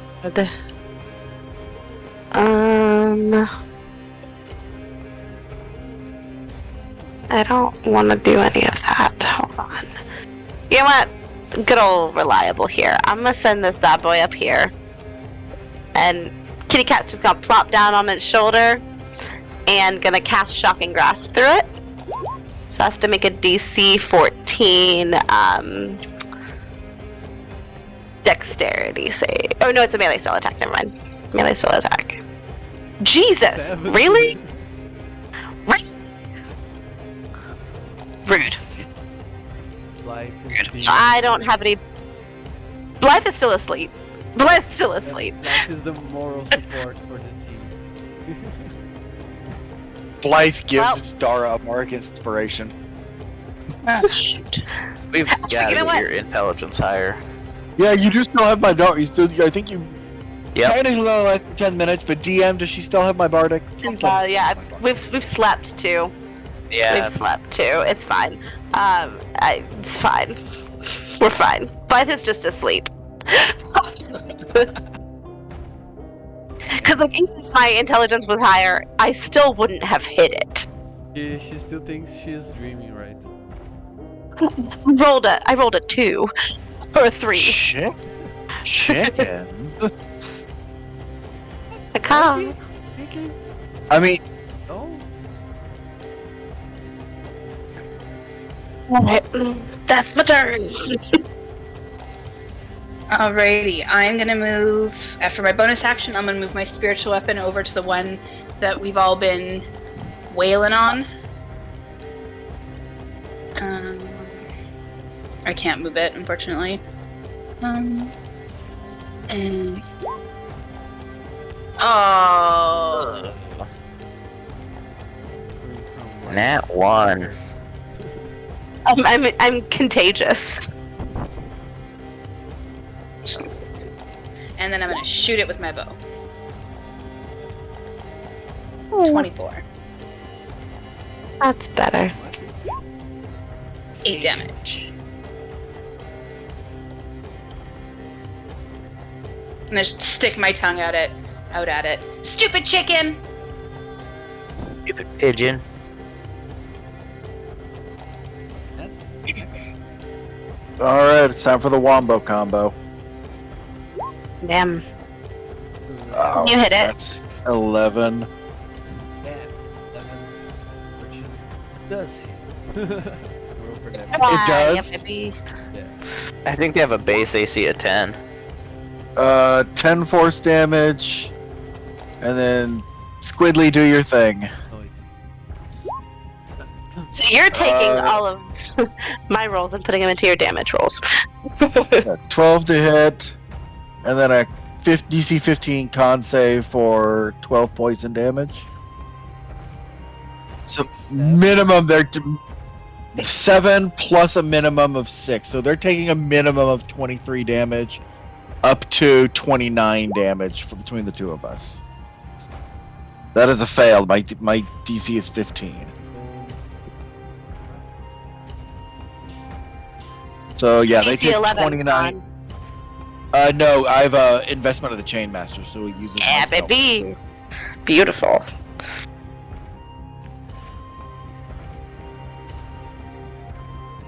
bloody it. It's still up after 29 hit points. Probably got like 1. I'ma finish this one. Took it passed this. Oh no, it's the save. It's your discipline. Yeah, so it's 15. a DC 15 save.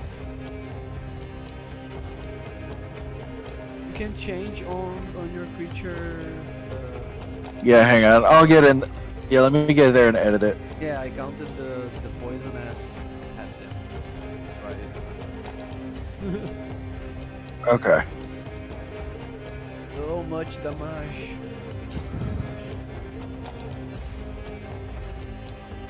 Okay. Everybody good? That was fun. What's going Check on? on. Chickens? The chickens hurt my friend, and I'm gonna run over to the buggy and see if I can figure out what's going on with him. To approach him, he has completely turned.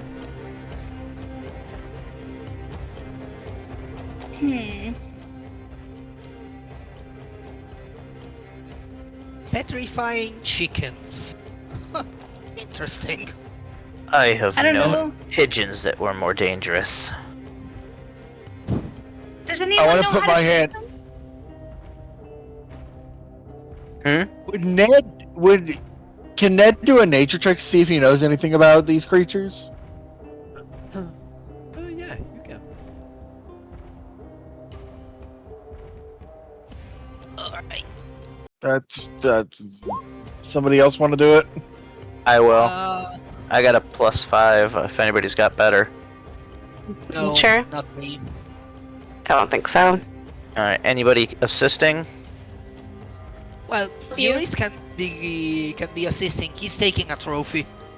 And I'm gonna guide you actually. I'll give you a bardic. Alright, so roll nature. Nat 20. Nat 20. Wow.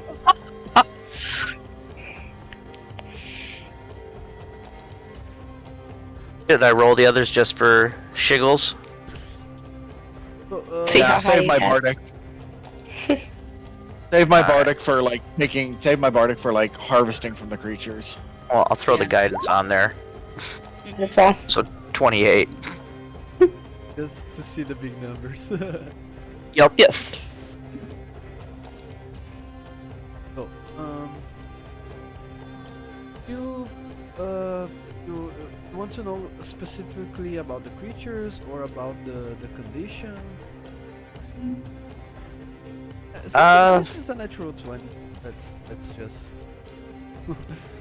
so not much. There is not much to say about cockatrices. They are not so rare type of monster that roams the land. Are known, but they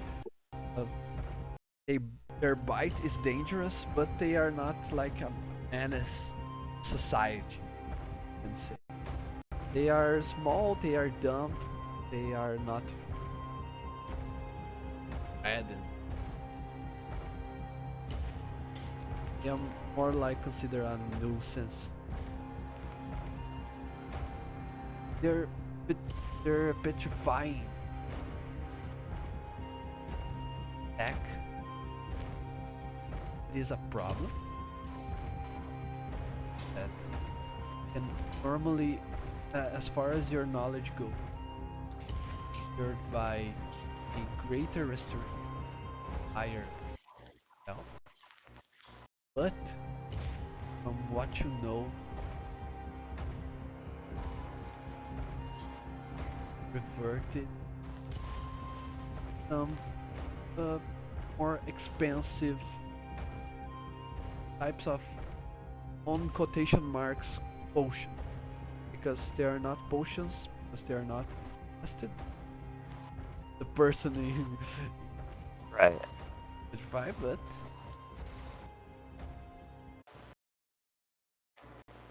you can say it's a type of oil that you pass on, put on the petrified person.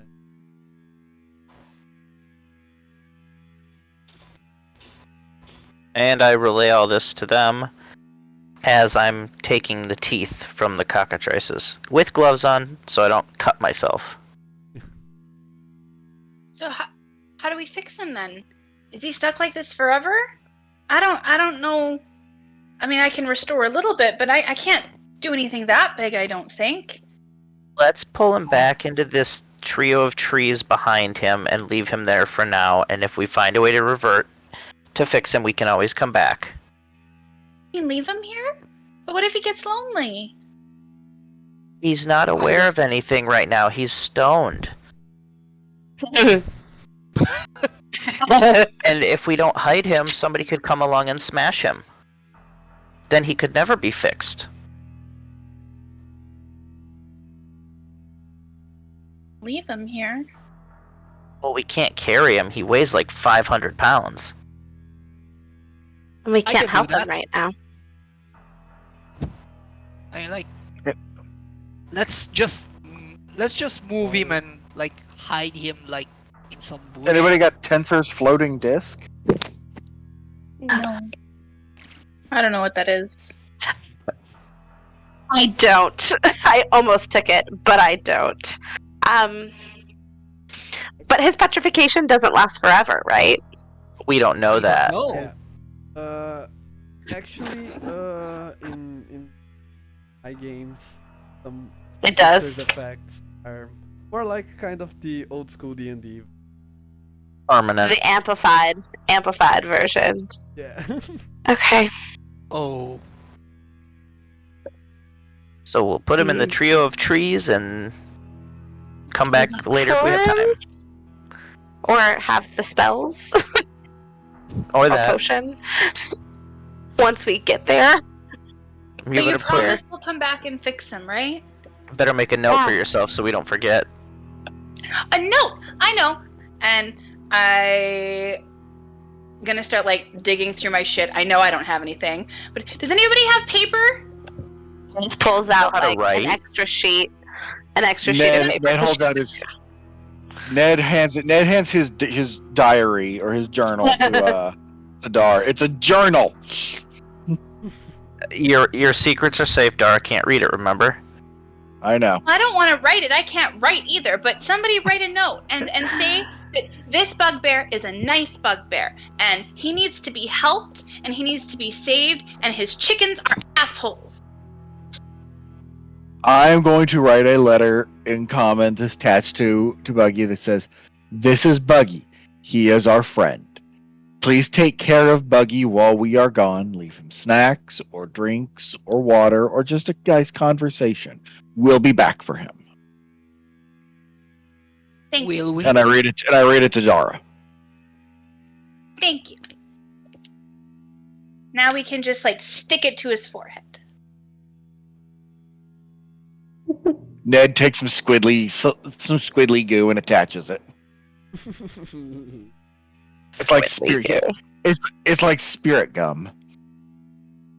And I go and I start picking some pretty flowers and branches and things that are really pretty, and I just like put it nicely around his feet to like make him feel comfortable while he is stuck as a statue for probably forever.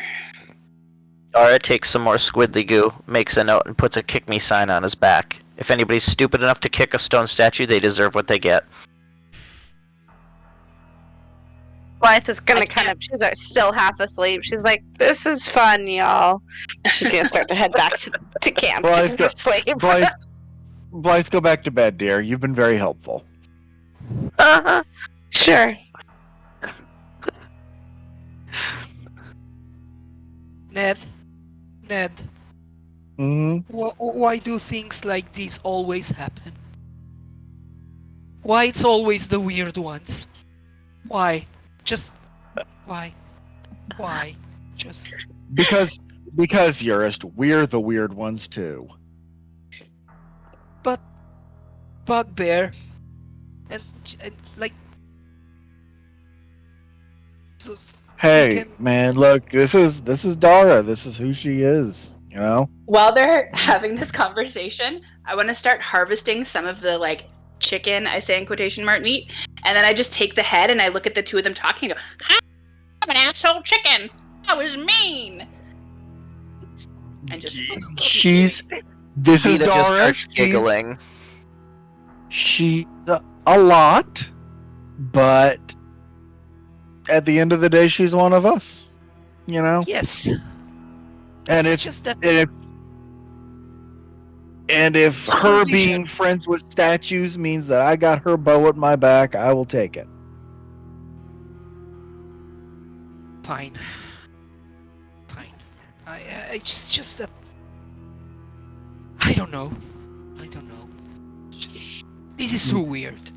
Urist Ramhart, are you having second thoughts about your adventure? No. It's just that okay. It's just that at some point everything you knew to be true and tried and tested gets flipped on its ass. And you're seeing the ass of your truth. And you don't know what to make of it. I am having a moment like this. I'll be fine, I think. But right now I am very, very, very confused. I mean, I empathize with you, with my brother. I mean, I was there too. It's just, you know, my flipping things on the ass end was getting exposed to an eldritch eye demon, you know. Nothing's really felt the same after that, but you learn to roll with the punches. You know, sometimes bugbears are good guys, and sometimes chickens turn you to stone. Such is life. Come back to bed. Good night. Night, buddy. Dara, you staying up? You coming back to bed, dear? And with the head I go, I don't need to sleep, I want to eat chicken! And I'm going to keep trying to harvest meat off of the creature. Make sure you cook it. Ned is going to stand there for a minute and watch Dara do some truly depraved shit with these chicken bodies and go to bed. I think at this point Vita will stay up with Dara and try and start to teach her letters. Yay! I mean, if she's gonna spend the time trying to cook cockatrice meat, I mean... Gotta be I've tough. I've already slept, so... Yeah. Ned leaves a couple of spices he think will go well. We've just made the equivalent of military rations. It's that bad tasting. Yeah, I grew up underground in the Underdark. This shit tastes bomb. That's right, you ate spiders and fungus. You're right. Yeah. Yes. Yeah, this is fucking gourmet. So what do we harvest off of it, DM? To me. Okay. Don't play coy with me, motherfucker. Okay. Better be careful. You'll be calling him daddy at this rate. You can go ahead and roll 1d4, just how much. Right? Successfully. Perfect. So you managed to extract exactly one vial cockatrice poison, which needs to be ingested, cannot be applied. And I take it and I hand it over to Vida, and I'm like, your hands are very quick. I think you will have a lot of fun with this.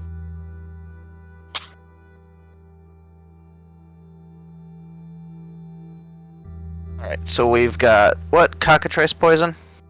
Yeah. Do we get any meats? Yeah, you can have meat. It is not listed here on PDF, but why not? They are chicken. Look at all these chickens. And I'm going to turn it into really disgusting jerky. Cockatrice jerky. Gamey. Yum. Dara loves it, but I mean, this is amazing compared to what she's used to. Absolutely horrific. Ned cooks quiche Lorraine for Dara for breakfast. When we wake up, yeah. Yeah. I cannot conscience this.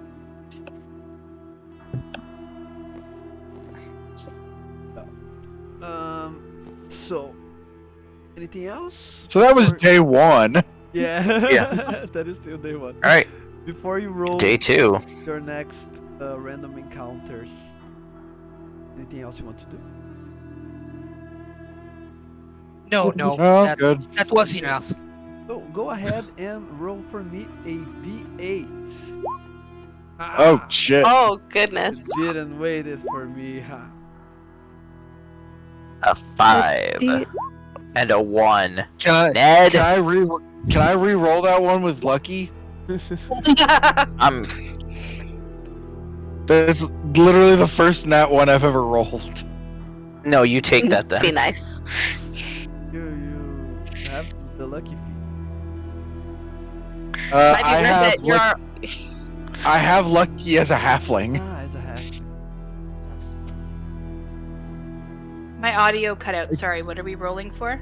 A d8. You travel. Okay. If you want me to stick with it, I'll stick with it. Yeah, I think it's specific. There's only on the 20 check. Yeah. Damn, worth a shot. Well, nat 1, here we go. Here we go. A mean, giant to be fair, the cockatrice last- attack. The last nat one wasn't that bad. We just talked to a stuffy guy. It was my shitty perception that brought on the bugbear and the cockatrice.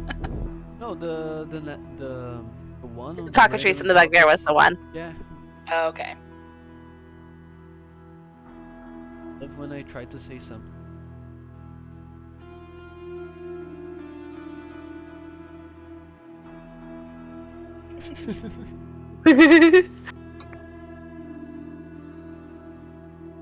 So, as you walk down path that can travel, by far, you can see, no, not so far actually, but far in the distance you can see two huge humanoids, like a huge in size. Game. Okay. Oh no. What do we see? Oh They are no. walking the path towards towards Torpe. They don't look like they are walking. Just walking. You can see that they are clearly giant similar. They don't look like true giants. They're very probably cousins of giants. You still have time. They have not yet. Mage armor. Stealth boy. mage. I want to do an insight check on them. See if they're hostile or friendly.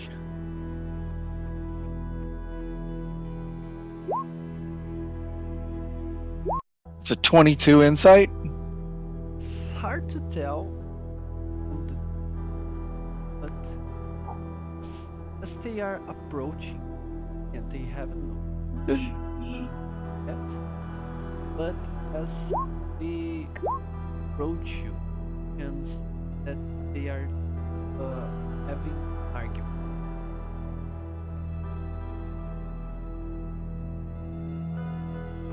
They are kind of Greece. Do we Can I wanna hear what they're hide? saying? You still can hear what they say. If you want to close, you don't want to be. Oh, I'm already hiding. Send Squidly, cuckoo. Yeah, Invisible Squidly is gonna go listen in. Squidly comes. You can see by his eye. But by his eye, you can see that there.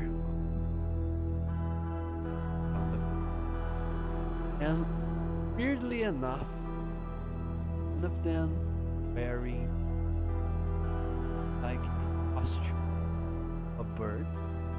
The other one is wearing a costume. And as Squidly comes close to them, hear their argument. One of them says, I told you, you shouldn't haven't eaten that dude. He was supposed to play the flute in our play. What will be of this play now? It's only us. There's no flute player. Well, but I was hungry. It was a tasty little guy. And they start pushing it. I picked a bad week to give away my pan flute. What do you do?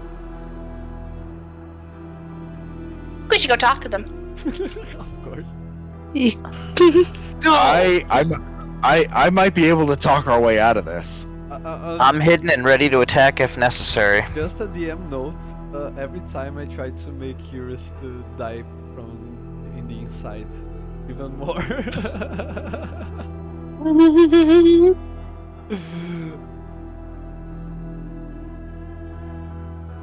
Do you could we make them mad at each other even more so they just kill each other? They're already fighting. Why do we want to kill them? They're eating people. And heading to Thorpe. But maybe they're just misunderstood artists. I'm with Dara on this one right now. They just said they ate somebody. Yeah, but they feel bad about it. We kill lots of people. That's true. We've killed lots of people. He doesn't seem like he... Right, I guess I didn't hear it. He didn't seem that sad about it. I have a feeling if we let them go, they're gonna go kill a bunch of people in Thorpe. I mean, it's better that they kill people and use the parts and eat them than just kill them for fun. We like the Still people not in okay, Thorpe. That's a weird bit of qualification that we have to tackle later. like the people in Thorpe. I'm gonna go talk to Most them. of them. They need. I'm curious about their play. You know, maybe I'll get them a Netflix deal. DM, in some drow areas, there are a lot of ogres. Would there have been any ogres near where I was? Yes. Okay, so I'll go with Ned to talk to him. I'm open to being talked out of this. If anybody has another idea.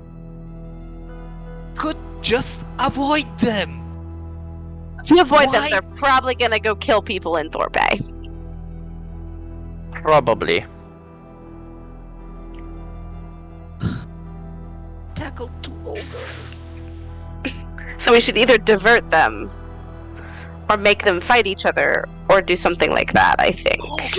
Ooh, I have an idea. I could use my disguised self to make myself look like the asshole that was like leading the army, and then we could go insult him, and then I can run away, and then they can chase down the asshole that we don't like, and they can eat him.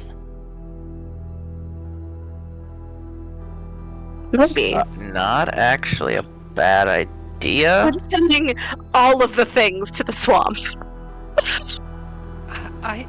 How will they find him? They're ogres. Yeah. They're dumb as rocks. Yeah. Yeah, I think they would forget about the mad before they find the guy.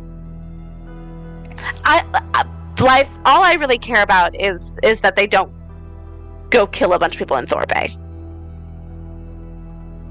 So however we accomplish that, I'm cool. Both Chris and Ned are intrigued by their costumes and their play. Maybe now that they can't do their play, they've learned their lesson and they won't eat people anymore. Or maybe I can give them some of my cockatrice meat. It's very good jerky. You I mean, know you what? can't, like... Yes. Let's... I mean, you can definitely go ahead and talk to them. I would just have, like, suggestion on the ready to, like... Oh, I've already got it prepped. I'm thinking Yeah. either suggestion or unearthly chorus. Yeah, something So- to... I think Ned will step out in front of the road and goes, "Ho, brothers! I hear you're looking for some musicians." This is you speaking to them or to the party? I'm stepping out and I'm going to speak to the ogre and said, "Ho, brothers! I hear you're looking for musicians." Huh? Who are you? Why, my friend, I am the traveling bard Nedgar Goodberry. Perhaps you've heard of me, or perhaps my alter persona, Clairvoyant. We studied under the great minstrel Raphael. I think he's saying he's food, brother. So you're food now. Grabs you with one hand. He doesn't squish you with his hand. He just grabs you and... I'm gonna kind of jump out as well take my hat off and be like, no, but we have food. Do you want food? I have much better food than him. He hangs out with slimy things and he's not gonna taste good. But I have some really good jerky. And I'm Weapons gonna are hold out aimed and ready to fire. my jerky. Shields up. You have much food in exchange for him? He's only good for appetizers. Look how small he is. He really is. Here. And I'm gonna give him all the jerky that I have and all my rations. And be like, all the food for you. He like food that tries to run away inside my mouth. Okay, and I throw one of the jerky. It's running, go catch it! I don't think so. I think you are food too. I'm not food. I'm gonna cast suggestion on the ogre. Holman says, "You want to put me down, good sir." I want to put this little guy down. Brother, why did you put him down? I don't know. I suddenly felt. Halflings are friends, not food. Can I cast Unearthly Chorus and use it to whistle the song I played for Raphael? The song I got from Lyric? I think so. Does it need to? It is a vocal component. Ye- Needs to be out loud. What does the spell say? Unearthly Chorus. Music of a style you choose fills the air around you in a 30-foot radius. You make charisma. The part that I was looking for fills the air around. Is heard out loud. Yes. It can be heard from up to 100 feet away. So yeah, Yes. it cannot be whispered, as you have the sorcerer. No, I'm not trying to whisper it. I'm trying to get their attention because they're looking for a musician, and I want to play the song. Okay. I want to whistle the song that Raphael played. So you cast this spell, right? Yes. A amazement. Look, brother. He knows how to sing. How did you make that beautiful noise? We found a flute. My friend, I'm going to show you the art of whistling. Please show us. Oh my god, I have to teach these ogres how to whistle. Do you want to play to do that thing in our play? Sure, tell me about your play. I'm honestly very curious about your play. It's nothing to write home about. It's just a tradition in our tribe. Go on, I'm curious. It's seriously not much. Really want to know? Can I have them both make charisma saving throws against Unearthly Chorus? Okay.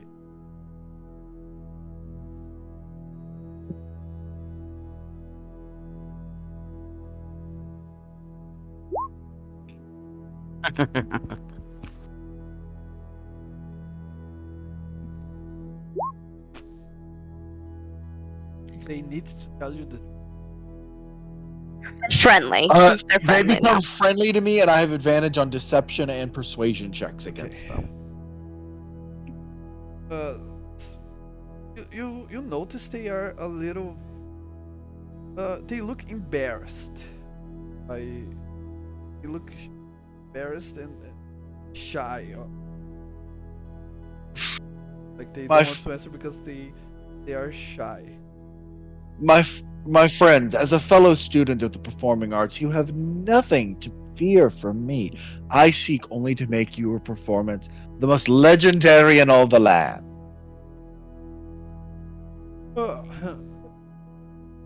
You say, bro. Okay. It is a play that we traditionally do to make some of our prisoners sing and dance for us before we eat them all. Blythe is gonna send a message in Ned's head and said, "Told you so." Oh, Ned's gonna telepathy these pigs like, yeah, we're in trouble. It's really cool. But Yeah, but and one of them starts to make it a thing with Dutch or or fingers, and he's yes. But if you still want to play it, would like very much. can we do it without the eating of people? Look at each other. Well, yeah, I there's no problem. If you play this well in front of the whole tribe, they will want for you to play another time. so they will let you live. See, when you say that, it sounds a lot like in exchange for this, I get held prisoner and am forced to play that. Am I misreading that? Fellas, back me up here. Yeah, it doesn't sound like a good deal. You don't say. Yeah. I will make you a counteroffer. Allow me to share you the secrets of my melodious music making. And in exchange, how many prisoners would you have? Just say like a ballpark.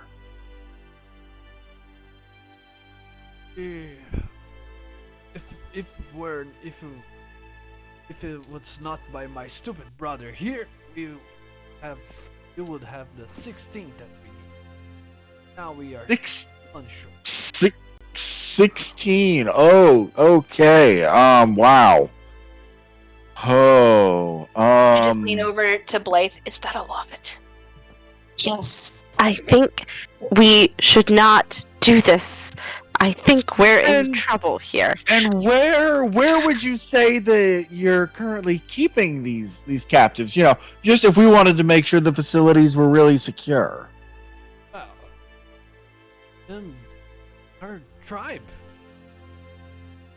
Tribes in Okay, and where's that tribe? Wow, it's where it always was. Okay. Big tree and left of that big rock. Big tree and the big rock. Yeah, Cool, there's cool, a cool. totem Okay. on the A what? A totem? Okay. totem, yeah. Okay. So, I would be happy to perform for you and your tribe. However, I will need supplies. There will need to be a stage constructed. This will be no mere song and dance routine. This will be performance. I need staging and setting and lighting, and I need you to obtain some things from me, preferably from a location very far from here. We have a stage. You have a stage. Yeah. Of course, Okay. we're gonna have a play there. Okay. It's a very Okay. personal story. Very touchy. I honestly, I can't even bear to hear it. It's so emotional. Just the tone of your voice. I'm going to message Blythe. Kill them now, please help. Yeah. Okay. Weapons free. He's still billing. He's not being held anymore, right? No, he's not. No, Right. he didn't even roll a save to put me down. Cool. I am gonna go ahead and ask. No, they're strong. Never mind on that. So you I guys am- are going to fight. Uh-huh. Okay. Go to the. Oh dear. I mean, we don't have an option at this point. Like, we're already engaged. We don't get to leave this without fighting. Ned, you need to be Not very true. close to one of them.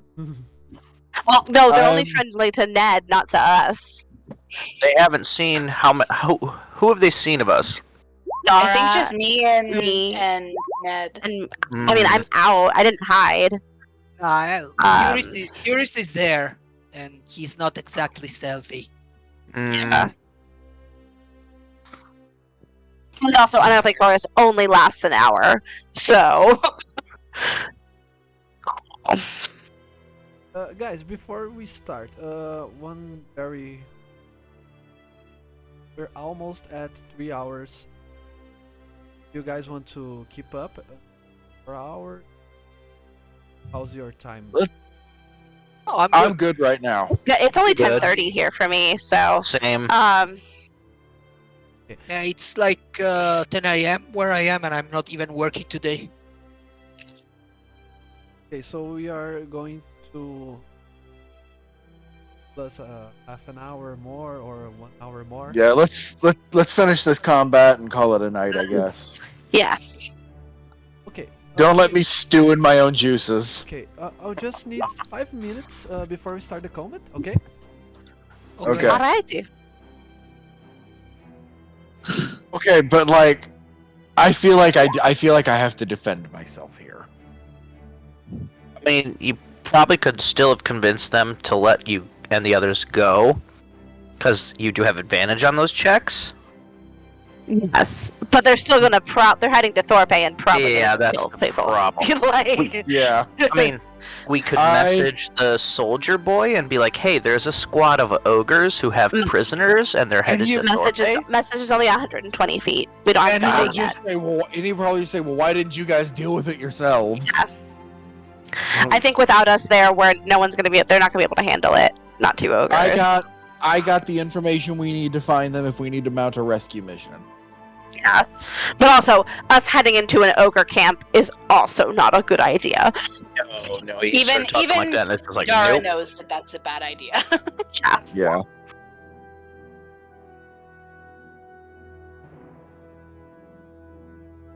I need to figure out if I have anything useful. Anybody have any saving throw spells? Bane. Yeah. I can hit him with a Bane if people want to like try and do some stuff.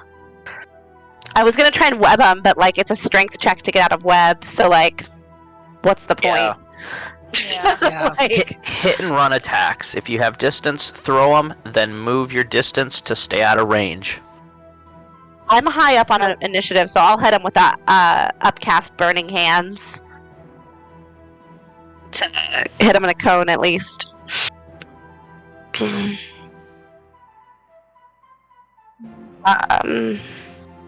debating if I should use my. What? I also have Thunder Wave. Don't you have to be close enough though? It's a 15-foot cube. Isn't that a con Centered save, on though? you though, isn't it? Yeah. Oh, true. It's centered, not diameter. Yeah, I think centered on you. Dex would be a better hit on them than con. Yeah, Thunder Wave does better damage. I mean, if you could survive being hit from them, then yeah, No, but I can't. Nope. yeah. No, an upcast burning hands is the way to go, I think. I'm expecting one hit from them to drop half my health, so. Yeah, that's I'm why expecting it to drop me completely. That's why I'm up here. Oh yeah, that's why I'm up here on top of the rock. Yep. The first thing I'm planning to do is Misty Step out of range. It's just a matter of if I should Mind Sliver first or Eldritch Blast. Well, they're pretty stupid, so Mind which Sliver one's might gonna be do good. better? So Mind Sliver would be better if we have like a bunch of saving throw spells we want to subject him to, because it's like a D4 away from a saving throw. Is it just away from a saving throw? It's one, or does it stay? Hang on. Because I can also toss a Bane on them. I'm Yeah, also going to hit him with a fairy fire. It takes 1d6 psychic damage and subtracts a d4 from the next saving throw it makes before the end of your next turn. Yeah, blast them instead. Cool. Yeah, blast him. The important thing is I have a spell slot left to Misty Step out of range. Yes. And then like Guiding Bolt. Yeah. And depending on initiative, I'll hold my action because we need to. I'm at the start of initiative, so I want to hit him with a burning hands before anyone gets in there, and I can't do an AOE attack. Basically, You're gonna have to be careful with how you arrange that, because our little Ned's not gonna be able to get away till his turn. It's a 15-foot cone, right? so yeah, I'm fine. I can Okay, yeah. position it. It's not a super big. It's a 15-foot cone. That's. We think that George doing slippery puddles would be helpful here, because they're gonna have crappy decks. Yeah, I was thinking the same thing. I just need to get closer. I'll need to get to the edge, but that's fine. But it's not. Yeah, it won't hit Ned because they're 15 feet apart. So I can blast him straight in the center. Back, y'all. Cool. Guys, sorry for leaving, and I'll have to leave one more time because I thought my wife had asked for order deliver for our eats, and I thought she ordered from only one place, but I Was went there to grab and it was only the dessert, so I still Oh need, no! I still need You're good. our main dish. You're good. Alright. So everything's set here. Urist, did you? Oh, he just hasn't rolled yet. Oh yes. Initiative if some coming. other- One initiative coming right up. That's 20 for Urist again on initiative. Second. Can we like homebrew rule that if you roll a nat 20 on initiative, you get advantage on your first attack?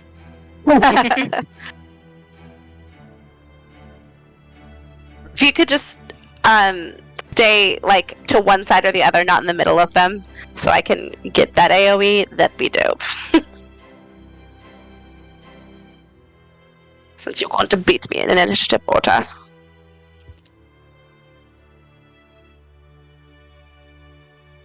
So Urist, you have a natural 20. No one rolls stealth. I was No. already stealthed before this Yeah. began. Yeah, but since we had a friendly conversation,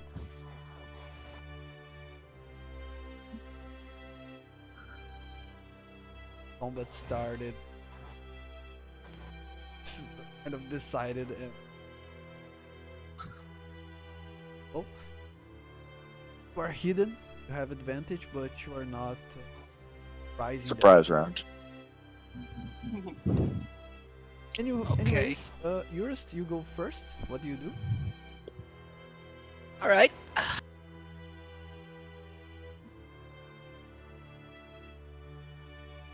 Tongue.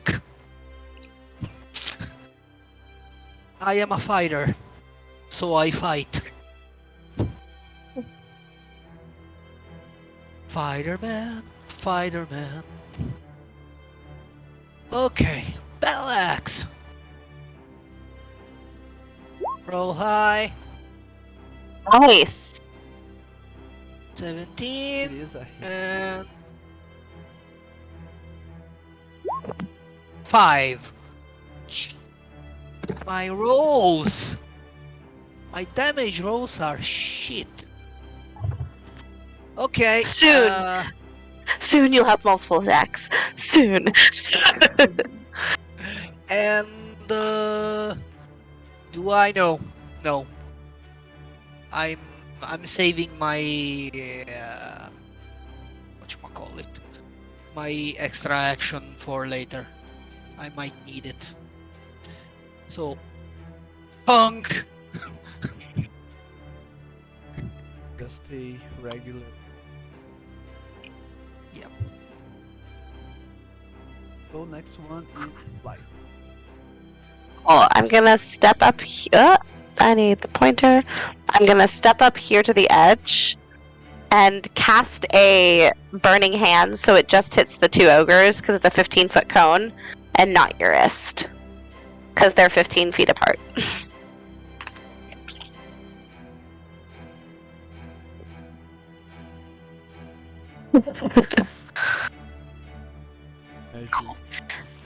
Yeah, and I'm gonna do that at second level instead of just first. Okay, it is That's- dexterity save. Mm-hmm. But it didn't. I need to add one more d6. Hold on. So 16 fire damage to Ethan. It's a fail. And it's a dex save for me. That'll be a 14. Spell save. for both. 16, yeah. And then I'm going to use my movement to move back. Cool. And that's my turn. So, with that, you managed to burn down their bird and war costume. No, they're gonna be so mad. And they all look very pissed off. And one of them you can see in his costume have this chain wrapped around his whole body. He's holding the.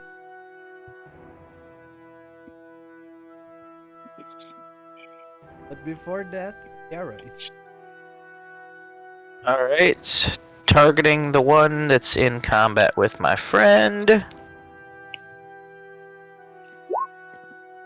23 to hit. 9 damage, and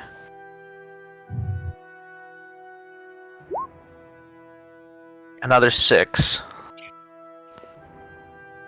from sneak.